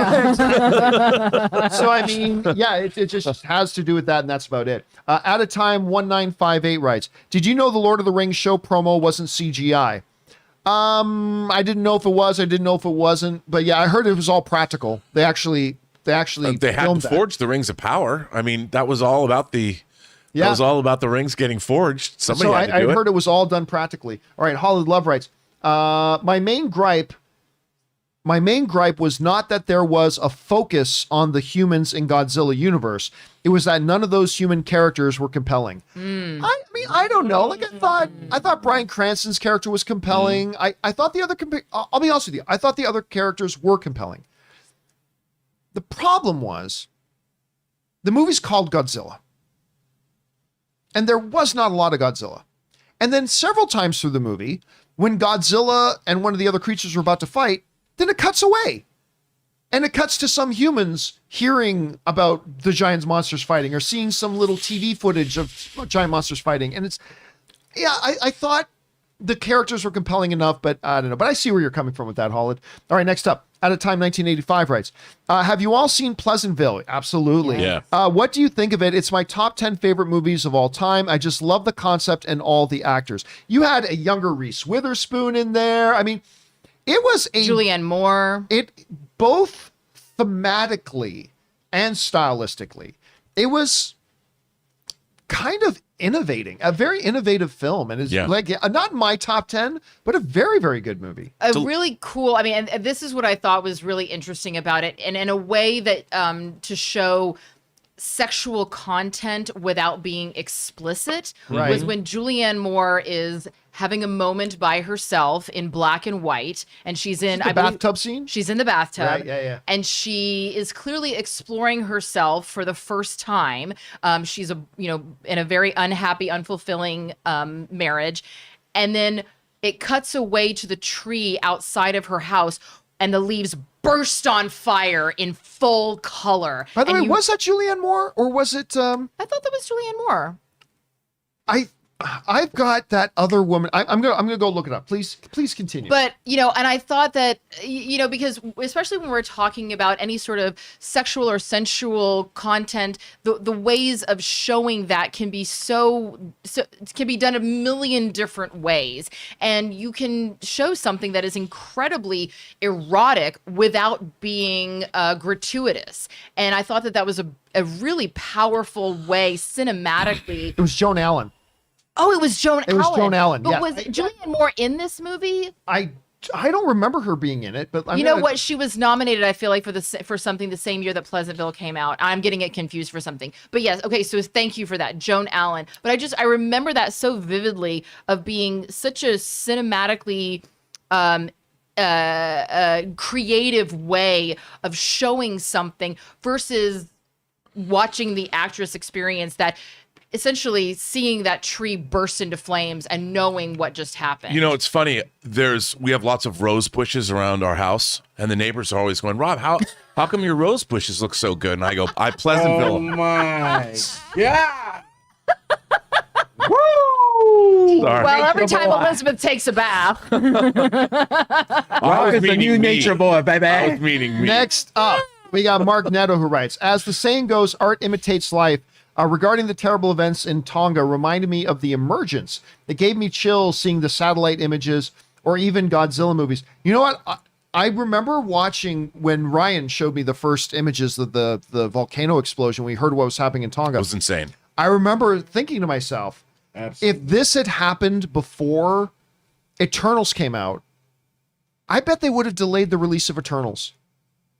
I kind of feel like they would have delayed it because of that ending sequence and stuff like that. You know what I mean? So seeing that from orbit. Oh, it's crazy. That was. Oh. All right, next up, we've got Evan Colburn, who writes, with the new implication that Boba has been with the Tuskens for years, it's hard to justify spending less time in flashbacks as he spent so much time there. It's irrelevant. It's completely irrelevant. It doesn't matter if he spent 15 years there. Unless what you're showing in the flashbacks is narratively satisfying, which it was not, it's pointless. All you need to do is, like, many movies have shown passages of time in a quick 30-second thing or a quick 1-minute thing. So it doesn't matter if he was there for 3 or 4 years, because what's the time difference between, I think 5 years between the end of Return of the Jedi and the beginning of Mandalorian season 1 is 5 years. So you're suggesting he's been there for 5 or 6 years. We've seen many things suggesting the 10 years of the passage of time in like 1 minute. So unless you're doing it narratively interesting, which, hey, if to you that Tusken stuff was narratively interesting, awesome. But to me and a lot of other people, it just wasn't narratively interesting. And also the time frame when he was with the Tuskens and then found Fennec Shand in the sand. Yeah. I don't know about this timeline. Dubious. Yes. Okay. Next up, we've got, why did I lose my spot here? Okay, here we go. Elizabeth Gerardo writes, there's been rumors Steve Martin, Martin Short, and Selena Gomez are being courted to be the hosts of the Oscars. It might work. They have great chemistry, especially in Only Murders in the Building. Only Murders in the Building is wonderful. And listen, Steve Martin has hosted the Academy Awards before. Martin Short and him, they have absolutely. And if you want to put the trio of them up there, I'm perfectly good with that. I still like the idea of Tom Holland, but having Steve Martin host it again with Martin Short, Yeah. but I'm all for it. Absolutely all for it, Elizabeth. We'll see what happens with that. Brian Sanner writes, hey, John and crew, have you had the chance to watch the Showtime show Yellow Jackets and or Dexter New Blood? If so, what are your thoughts? I've watched the first few episodes of the new Dexter. Not digging it. I want to see Yellow Jackets. I heard it's incredible. I want to see Yellow Jackets. And I just don't have started watching Showtime. Yellow Jackets. Okay, and watched the first episode, and she's like, "I'm stopping so you can watch it and get caught up with me because we got to watch this show." Okay, Yeah. good. So not, Good to but hear. I've heard everybody rave about it. Yeah, a friend was telling me about it yesterday morning, and she was like, "I don't understand why you're not watching this show. It is incredible. You will love it." Yeah, so I think I So got. I'm starting it this weekend after I watch episodes 3 and 4 of Peacemaker. Is Yellow Jackets, is that HBO? It's Showtime. Showtime. Oh, it's- Juliette Lewis is in it. And isn't Christina Ricci. is in it as well? All right, next up, Gregory Barrett writes, Sony Pictures presents Andrew Garfield and Tom Hardy in The Amazing Spider-Man vs. Venom: Dawn of Justice. Let's get the campaign going. I'll tell you what, I do not think it's going to happen, but my God, I would love it. And Rob, you do think it's going to happen. I hope you're right. You know what? I think that's the logical place to go. I hope you're right, man. I would love to see that. Wraith X7 writes, the Godzilla live action TV series might be done like the Godzilla Singular Point anime, where it's basically X-Files with kaiju. Could be. I mean, they could. I just, again, my concern is they call it a Godzilla show, but we don't get a lot of Godzilla or other kaiju. There's gonna be a lot of breaking windows and maybe shadows of Godzilla, but then never Godzilla. Well, also, I mean, a lot of it's, these kinds of things have become much easier to do. Look at like the dragons in Game of Thrones. Game of Thrones. Yeah. Oh yeah, Yeah, but So- they they were used basically minimally. like dogs. Yeah. What? All right, next up. Al Renshaw writes, I don't understand why Batman runtime is a big deal when other Marvel/superhero movies have been 2 hours to 2 hours and 15 minutes plus. There is a massive, dude, there is a massive difference between 2 hours and 15 minutes and 3 hours. 45 minutes. There's Me a wetting my pants. big difference. Dude, seriously, 15 minutes. Yeah. 15 minutes can be a really significant chunk used right or used badly. I mean, this is when these movies clock in close to the 3 hour mark, it is a big, again, this is going to be theatrically the second longest superhero movie ever in history. And you're either gonna feel it and it's gonna hurt, or Yeah. it's gonna fly. Yeah, We it's gonna be actually- one of those things. We actually watched the movie in theaters like more recently, and I remember saying if that movie wasn't 15 minutes shorter, it would be the best movie. Dude, I think forgot that all which the one it was. time. Yeah, I think that I often, sometimes I feel like a movie should have been a little longer. I often come out of movies, I'd say about maybe 30% of the movies I walk out of going, that could have shaved out 10 minutes. Yeah. You shaved out the right 10 minutes here and there, it just would have felt like a tighter movie. But it is, yeah, man, like that 45-minute difference is huge. Huge. Absolutely huge. All right, Al also writes, hashtag Batman Ticket Watch. I would love to do a Batman Ticket Watch, except I don't think it's going to sell out everything like Spider-Man. I don't think it's going to crash the ticketing websites like Spider-Man No Way Home did. I hope it does, but I really don't think it will. So Review watch. It review sounds- watch, sounds reaction good to watch, me. definitely. You think we're going to have a trailer for The Flash in front of it No. Ooh. with the other two Batmen? No, I don't think they're ready. But when All is right, Flash supposed to John. come out, by the Why'd you- way? Ray, can you look at that up? The Yeah. release date of Flash? I can't remember when Sure. the Flash is. I mean, I might have to change my mind. If it's coming out really soon, I just can't remember the release date. Oh, All John, right. are we gonna talk about that joke? Oh, yes, we forgot. Okay, so just quickly, because we're running behind here. But on yesterday's show, a question came up that somebody wrote in saying, hey, when we were watching Boba Fett, we were expecting Godfather. We were expecting Goodfellas. And Sopranos. And instead we got Corky Romano, which Aaron, and we didn't have a chance to talk about it, it's just Aaron made the audible call. And just the rest of the team, we just responded to it. Aaron made the audible call to skip that question because you felt there was something offensive in it. And it wasn't the username of a lot of vagina. Because yeah. I'm into that. Yeah, no. I mean, take that however you want. So we talked after the show. We were like, hey, so why was that question? You want to explain it? So I forgot that there was a movie called Corky Romano starring Chris Kattan. Chris Kattan. About the mobster. I totally forgot about that movie. And the only Corky that I remembered that popped into my head was the character of Corky from the television show Life Goes On, who had Down syndrome. Yes, and therefore... so I thought that it was offensive because they were saying we were expecting a character like Tony Soprano. Instead, we got a character like Corky Romano. And you thought it was from Life Goes On. And so I thought that was offensive in what I was perceiving they were saying. Clearly, and then of course they were like, "No, Corky so after the Romano's show, the we're movie." all having a good laugh about it. It's like, So I apologize a lot of vagina. Like, thank you for writing the question in. That was my bad. Do you actually agree with him? Is it more like Corky Romano? Oh yeah, it's definitely more. Yeah, it's definitely definitely is. more like Corky Romano Imagine instead if Corky Romano and the Titans were in something together. There we go. But I will take it. I will take it. Let's go back into it here. Okay, The Flash, November 4th, 2022, expected to release. In November. So yeah, November 4th, March, 2022. April, May, June, July. Yeah, I don't think there's they shouldn't be putting out a Flash trailer yet. So I'm gonna guess no, not yet. We'll see. Possible though. All right. Tyler Statup writes. The John Campea Show crew, one of my goals this year is to read more. Was hoping on some suggestions of Star Wars books or other novels that are must-reads. Thanks. Well, outside of, I'll give you two Star Wars ones, but outside of that, honestly, FX is coming out with a series. Read James Clavell's Shogun. It's I'm proud of you, John. That is a fantastic choice. I have always loved that book, and I read it after I saw the miniseries. And then there was the follow-up to it as well that was set like sometime in the future. It was set in the future. It was like I'm forgetting the name of it, but Shibumi. there's that. The two Star Wars novels I would really, really recommend reading. One is it's called Lost Stars. And I'm forgetting the name of the author, but Lost Stars. Was that the Star Wars book you're talking It's a Star Wars book, yep. Oh. And basically the idea is really neat.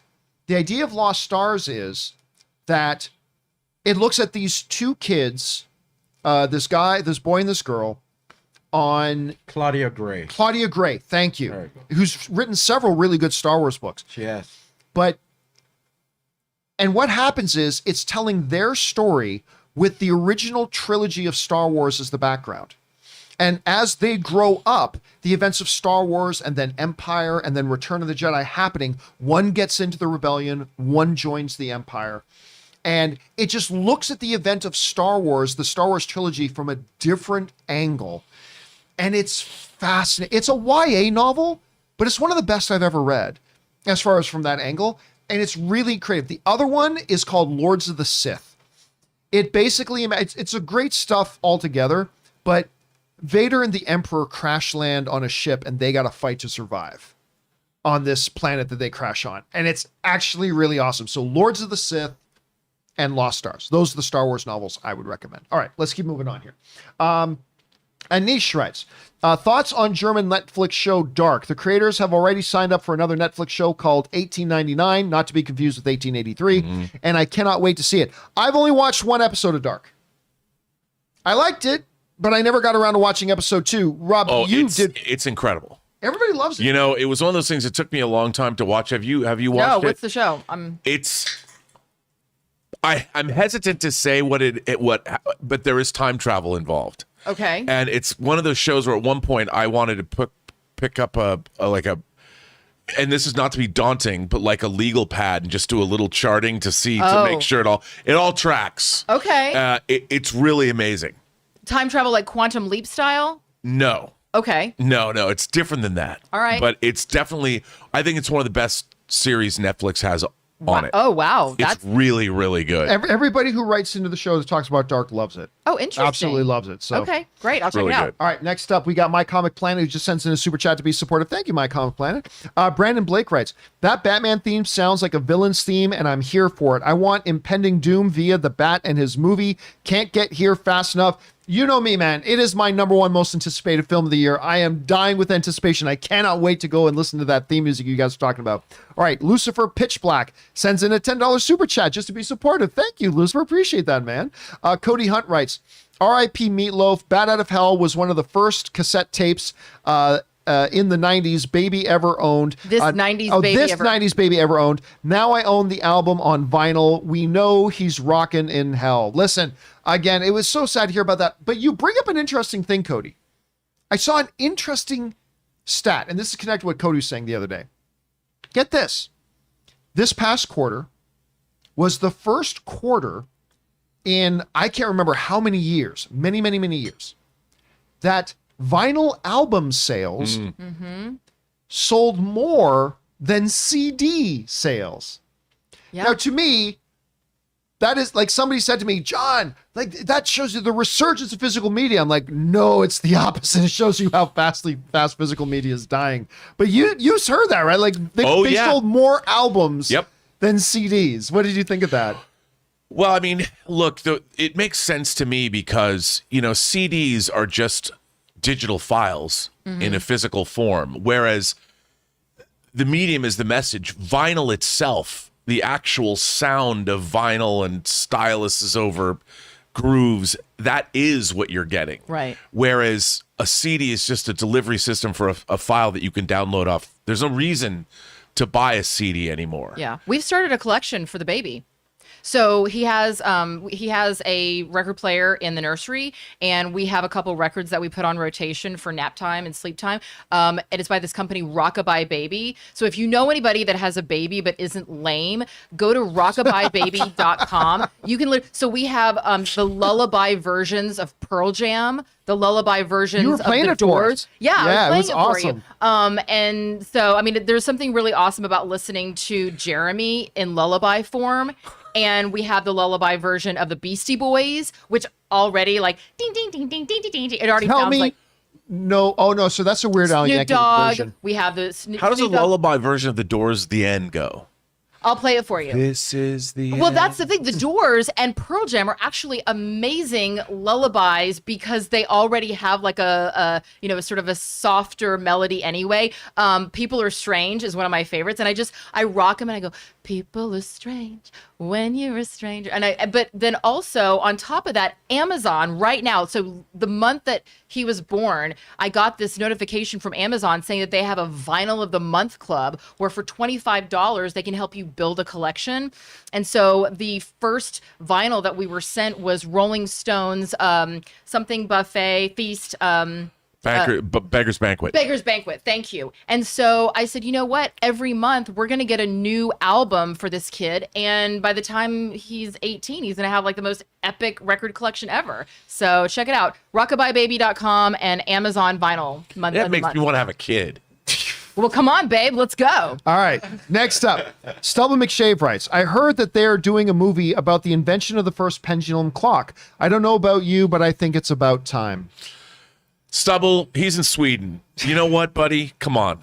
That's an Emma Bannon joke you just made. All right, let's see. Next up, we got My Comic Planet who writes, I know it's just rumors and it's probably BS, but the rumors of a Valkyrie / Captain Marvel romance, and with Tessa Thompson endorsing it, I'm now excited, LOL. I mean, there was rumors about that a long time ago that they might do that. I just don't see narratively any connection there whatsoever, so I don't think they're doing that. Although, I mean, hey, it could be very interesting. As long as it's R-rated.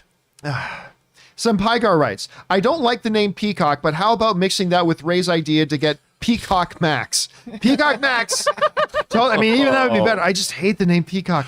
Ben Rayner writes, nice callback with the Ben Platt reference, Aaron. Yeah. That was only people who know. If you know, then you know. And if you don't, then whatever. Jake Vidmar writes, I don't think this statement from Barbara Broccoli increases the likelihood that Elba will be the next Bond. He'd be great, but I think it's going to be someone who is less known and younger, which is exactly what we were saying earlier. Listen, the fact that they've already discussed it, I think does increase the chances. Sure. But I don't think it makes it like 60%. I just think it makes it a little bit higher. But I agree with you. I think it'll be somebody a little bit less known. But I still think there's a decent chance this is Henry Cavill or a Tom Hall or a Tom. Hey, look, Idris Elba's making a Luther movie right now. Yes, he is. I'm stoked for that. Yeah, there's a lot. He's got a lot going on that Yeah. I'm always stoked for. All right, so good observation there, Jake. Devip Prasad Shetty writes, Movie Recom, South Indian superhero film on Netflix. Recommendation. Okay, guys, please write out your words. South Indian superhero film on Netflix. Minal Murali, Shazam meets Little Unbreakable. I believe you will like this. If you, I saw a trailer for this. Is this the Da Vinci Code? It looks really good. I've seen the trailer for that, and it does look. I think it does look really good. I didn't realize it was on Netflix now.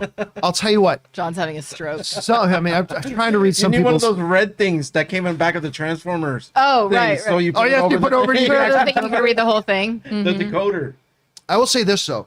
I remember a couple years ago, some friends of mine and I who were also in visual effects.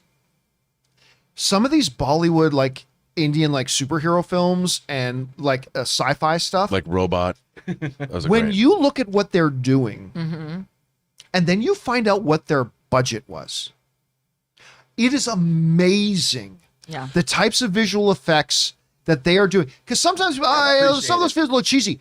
Did you know they made those visual effects for $150,000? Like, and some of them are much bigger than that, but infinitesimal compared to Hollywood budgets. And what they're able to pull off in some of these things is really impressive. And kudos to Netflix because, we in this country, we don't know what Bollywood is churning out for the most part. I mean, there's certain communities where they're bringing those films first run to show here. Yeah. But that trailer, I saw the trailer not too long ago. I was like, wow, I didn't realize it had come to Netflix now. I'll have to check that So out. what's the name of it? Murali what? Minal Murali. Minal Murali. Minal Murali. But when you watch the trailer, you'll be like, oh, I got to watch that. Okay. I'll check it out. John Check writes, I'd love to see Simu Liu as James Bond. I don't know. I don't know if Simu Liu can pull off James Bond. I mean, good Canadian kid. I love Simu Liu. Obviously, love Shang-Chi. Loved him in Kim's Convenience. I'd have to see him do something more dramatic before I'd feel comfortable saying, okay, he can be James He Bond. seems too nice. Plus, again, Yeah, he's I know. not I British. want him to have a little bit more of an edge. Yeah, and he's not British. I mean, so that kind of works against him too.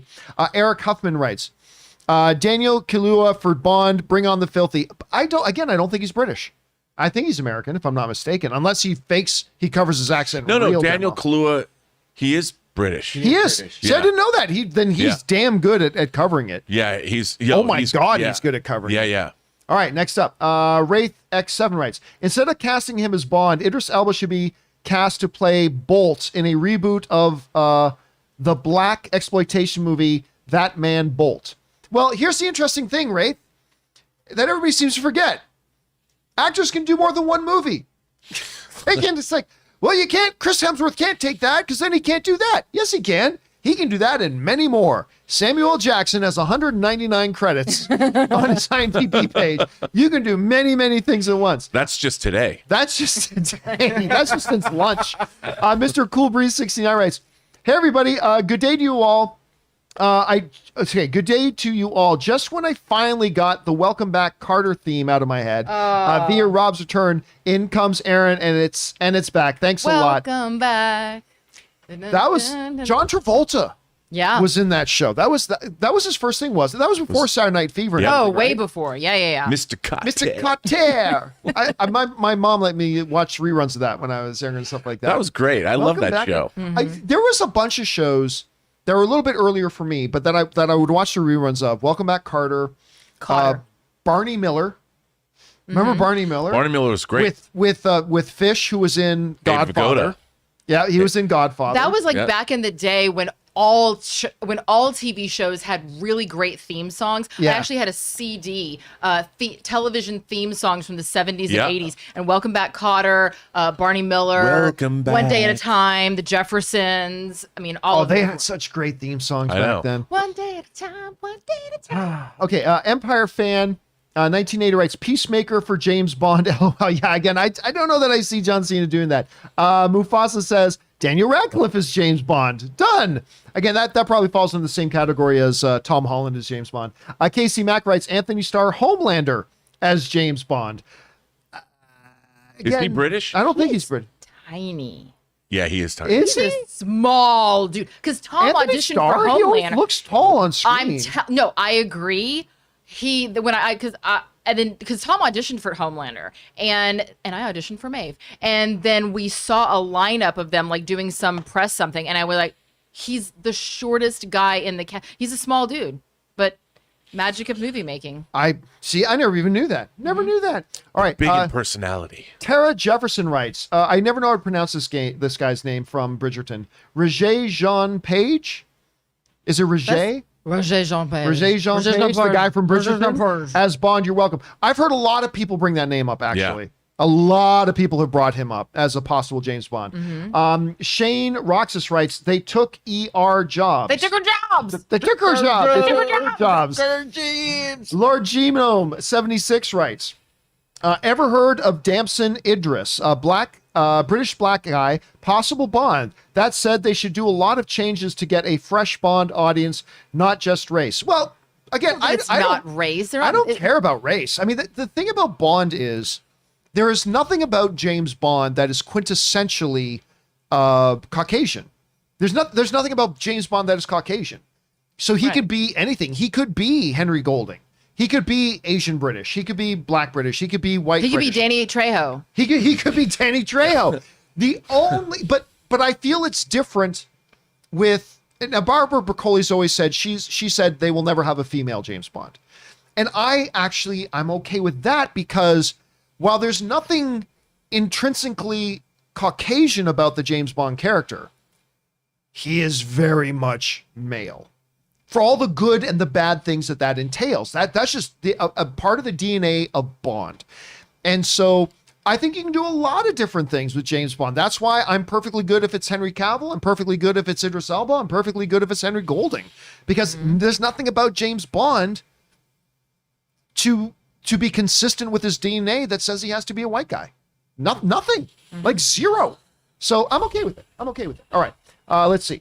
Hardik Dave writes, well, John, a lot of us from India watch you all. I know it's always amazing to me how many of our international friends watch from India. It's absolutely crazy to me.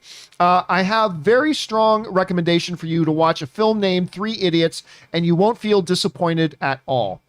I feel like I've heard of this. People have said it before to us. Is that why I've heard of it? I've never seen it, but I remember hearing that before. I would like to watch a movie out of India called Three Idiots. That's already I'm interested. We need in an Indian correspondent, maybe like once a month, getting some kind of an update on Bollywood films that we. Oh, that's a great idea. I have told this. I've told this story on here before too. But just before I left AMC, we had spent 6 months behind the scenes, and I had flown back and forth to Kansas, where AMC's headquarters are, several times. We were getting ready to launch a Bollywood show on AMC Movie because they News. put them in theaters. They would bring. Yeah. We had, and AMC developed a very strong Bollywood. Like, we actually dedicated some screens across the country only to play Bollywood films. And we've spent 6 months developing the idea of making a weekly Bollywood show. We were getting ready to cast, because I wasn't going to host it, obviously. We were getting ready to do a nationwide search to find hosts who could host it and covering all that kind of stuff. We had launched AMCI, which was AMC Independent. So we launched that show. And then we were looking at doing Bollywood stuff. Oh, I love the idea of it. Because while I knew nothing about it, I knew there was a lot of hardcore fans who loved it, and we were getting ready to service it, but then kind of fell apart, and I left AMC, and it never happened. But I'll reach out to Mrs. Jonas if you'd like. Yeah, what's Brianna doing these days? She's making, what was her number? Remember we were talking about how the Dwayne The Rock Johnson make $1.5 million per Instagram post? She's on the top 20 list as well. I think she's making something like $300,000 per Instagram post she makes. It's absolutely crazy. I'm a big Ashawara Rai or whatever her name is. Yeah, I can't remember her name. Although she was just on the Jonas Brothers roast show. Oh yeah, I saw that. Hilarious in it. Okay, next up, Frankie Gouge writes, James Bond dark horse for me, Lee Pace, especially after Foundation. I like Lee Pace. I like Lee Pace a lot. Lee Pace fan. He could be. I love him. He's great as one of the emperors. I think he's absolutely great. Okay. Let's see. Tommy Wiseau. This is from Guillaume Lebel. Tommy Wiseau as James Bond. You're tearing me apart, Em. Anyway, how's your sax life? Blofeld's a little chicken chip. By the way, if I had a nickel for every time I've seen Tommy Wiseau, in person, every single it can be 13th Street Comic Convention with 3 booths. Tommy Wiseau is going to be there with his booth. I was actually, what was the one we were just at? We were at the LA Comic Con recently. And I kid you not, there were some celebrities that when you go to get their pictures with them, they had a piece of fiberglass, one single piece of fiberglass separating you and them. And you just stand on opposite sides of the piece of fiberglass. but I saw some of those pictures, and you can't tell there's a piece of fiberglass. It just looks Unless like you knew it was there. Unless Right. you knew it was there, right? Tommy Wiseau took it to a different level. Tommy Wiseau was in a fiberglass or a plexiglass box. He was literally at his booth with and he was inside a full plexiglass. So like a museum box. thing. Yes, it was like he was one of the collectors Oh, from Guardians of the Galaxy. He was so like, he was like an autographed basketball in your living room. yes, he was stand. So you would come stand beside his box and have a picture taken with it in his box. I actually thought it was pretty funny. I the thought it was wrap great. gift from the disaster artist, which I didn't think I was going to get anything, but I randomly got this box and I opened it and I was like, what is this? And it's one of those coffee mugs that it's black and it doesn't have anything on it, and then you fill it with a hot substance and it changes, Right. it appears on something. And so every once in a while I'll forget that that's the disaster artist mug, and I'll just reach in and grab a black coffee mug and I'll fill it up with coffee, and then all of a sudden James Franco's face as Tommy Wiseau appears and I'm like, All right. Next up, Milo writes, I'll throw in Iwan Rayon for Bond, Ramsay Bolton from Game of Thrones. ooh. He is pretty good. A good actor and not too famous. He's great in the UK show Misfits, if you've heard of it. Wait a minute. Is he the guy who called him Reek? Yeah. Yeah. Okay. Yeah. He's scary. Oh, he was also in the Inhumans. and he was also in the Motley Crue thing that Oh, that's right. That's right. Dirt. Dirt. He was, so he played Black Bolt's brother in Inhumans, and he was terrible in it. But then again, everybody looked terrible in that. But you're gonna get the other problem that you've had with some other. If I'm not mistaken, from looking at him in the stuff, he's not what you consider James Bond height. Like he's a shorter guy. Like I would right? like him So to be a James Bond villain. he could be great as that. My God, he could be really good as that. Okay, sorry, let's keep going here. Precious Ighalo writes, it would be fair for a U.S. actor to play Bond, but as someone from the UK, yes, I'm biased, I honestly believe it should always be a British actor. I mean, yeah, I get that. I'm just saying we have had many American secret agents played by British actors. I mean, Superman is played by, even though he's Canadian, not American. Just hate to break it. And to remember, everybody. we've already had an Australian play Bond in George Lazenby. I didn't know he was He Australian. was Australian. There you go. So I mean, hey, but I agree. I think it's always going to be. They're Are always there going any to get a British guy. quintessential American roles that like you just would no, you're not gonna play this if You you're do a biopic of Bruce Springsteen. Oh yeah. You do a biopic They of would Bruce totally Springsteen. cast an Australian for that. No, they would. They You would. think so? I know that they would, and it would ignite the fire of every New Jersey would explode. The entire state of New Jersey would just explode at once, spontaneously. By the way, on the way in, driving in today, I heard John Cougar Mellencamp on NPR. Right. And he does a duet with Bruce Springsteen on his new record. I did not know wow. It that. sounds great. John Cougar Mellencamp is 70. You know what? I can buy it. I feel like any time that you listen to a song with John Cougar Mellencamp and Bruce Springsteen, you should get a free bald eagle in the mail. The song sounded great, or whatever. Or at least an snippet apple it pie. was. But I'm like, John Cougar, the Ballad of Jack and Diane. Oh yeah. Come on, Okay, man. let's keep going here. Suthius writes, Suicide Game, The Ride. Squid coming Game. to Squid Game. Squid. Squid Game, The Ride, coming to Universal soon. This is what Rob was referring to. Yeah, I mean- you could literally die in this ride. Casey Mack writes, Parasite really got me on all Korean movie / TV series train. And by the way, they're making a Parasite series that Bong Joon-ho is producing. They're actually, there's a Parasite series coming. Yeah, that he's producing. Where's the Blackpink series? Come on, man. La Lisa, where are you? Jay Bling writes, Aaron confusing Monster Titans with DC Titans. It's like confusing Star Wars and Star Trek all over again. Yeah, that was a memorable day. Was a joke. That was a joke. My Comic Plan writes, this is the last one here, writes, it's official, Knives Out 2 will release later this year. Woo. I didn't know it was coming out this year. Knives Out 2 coming out this year. I'm very excited about that. It better be good because they paid a freaking king's ransom. They did. To get those two things. Like, didn't they pay like $450 million for two Knives Out movies? Yeah. That gave Rian Johnson, he could make each of those movies for $100 million each and pocket $300 million on top of it.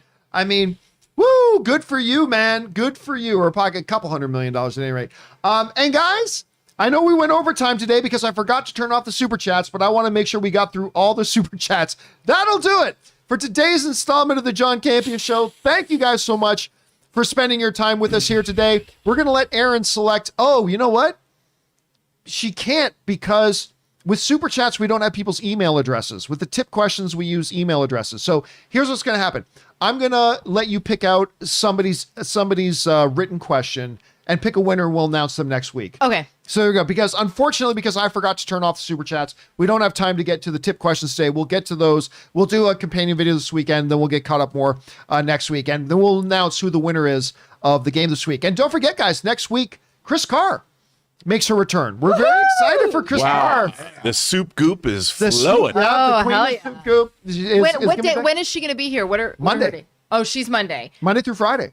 Oh my gosh. Yeah, she's going to be Monday through Friday. And I'm going to be on Wednesdays. You're going to be coming in on Wednesday. Okay. So it'll be good to have you guys together. We'll have to rename No Pants Thursdays to No Pants Wednesdays. No Pants Wednesdays. But there you go. So there's that. But guys, for now, that'll do it for today's installment of the John Campea Show. Thank you so much for being here and making this show part of your day. A big special thank you to all you guys who sent in the questions.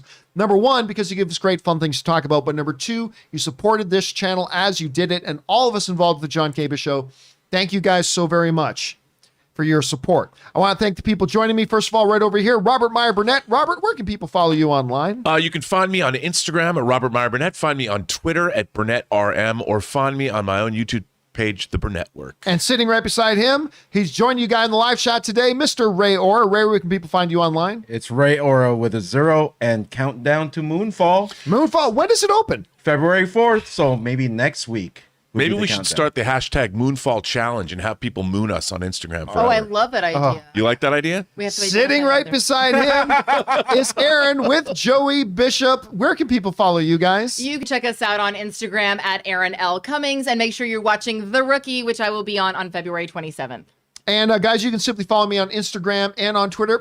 Special thanks to Erin for coming in all week and being here with us all week. She'll, of course, be back in next week. And thank you to you guys for joining us. That'll do it for us for now, guys. Thanks a lot for being here. My name's John Campea, and until next time, my friends, bye-bye.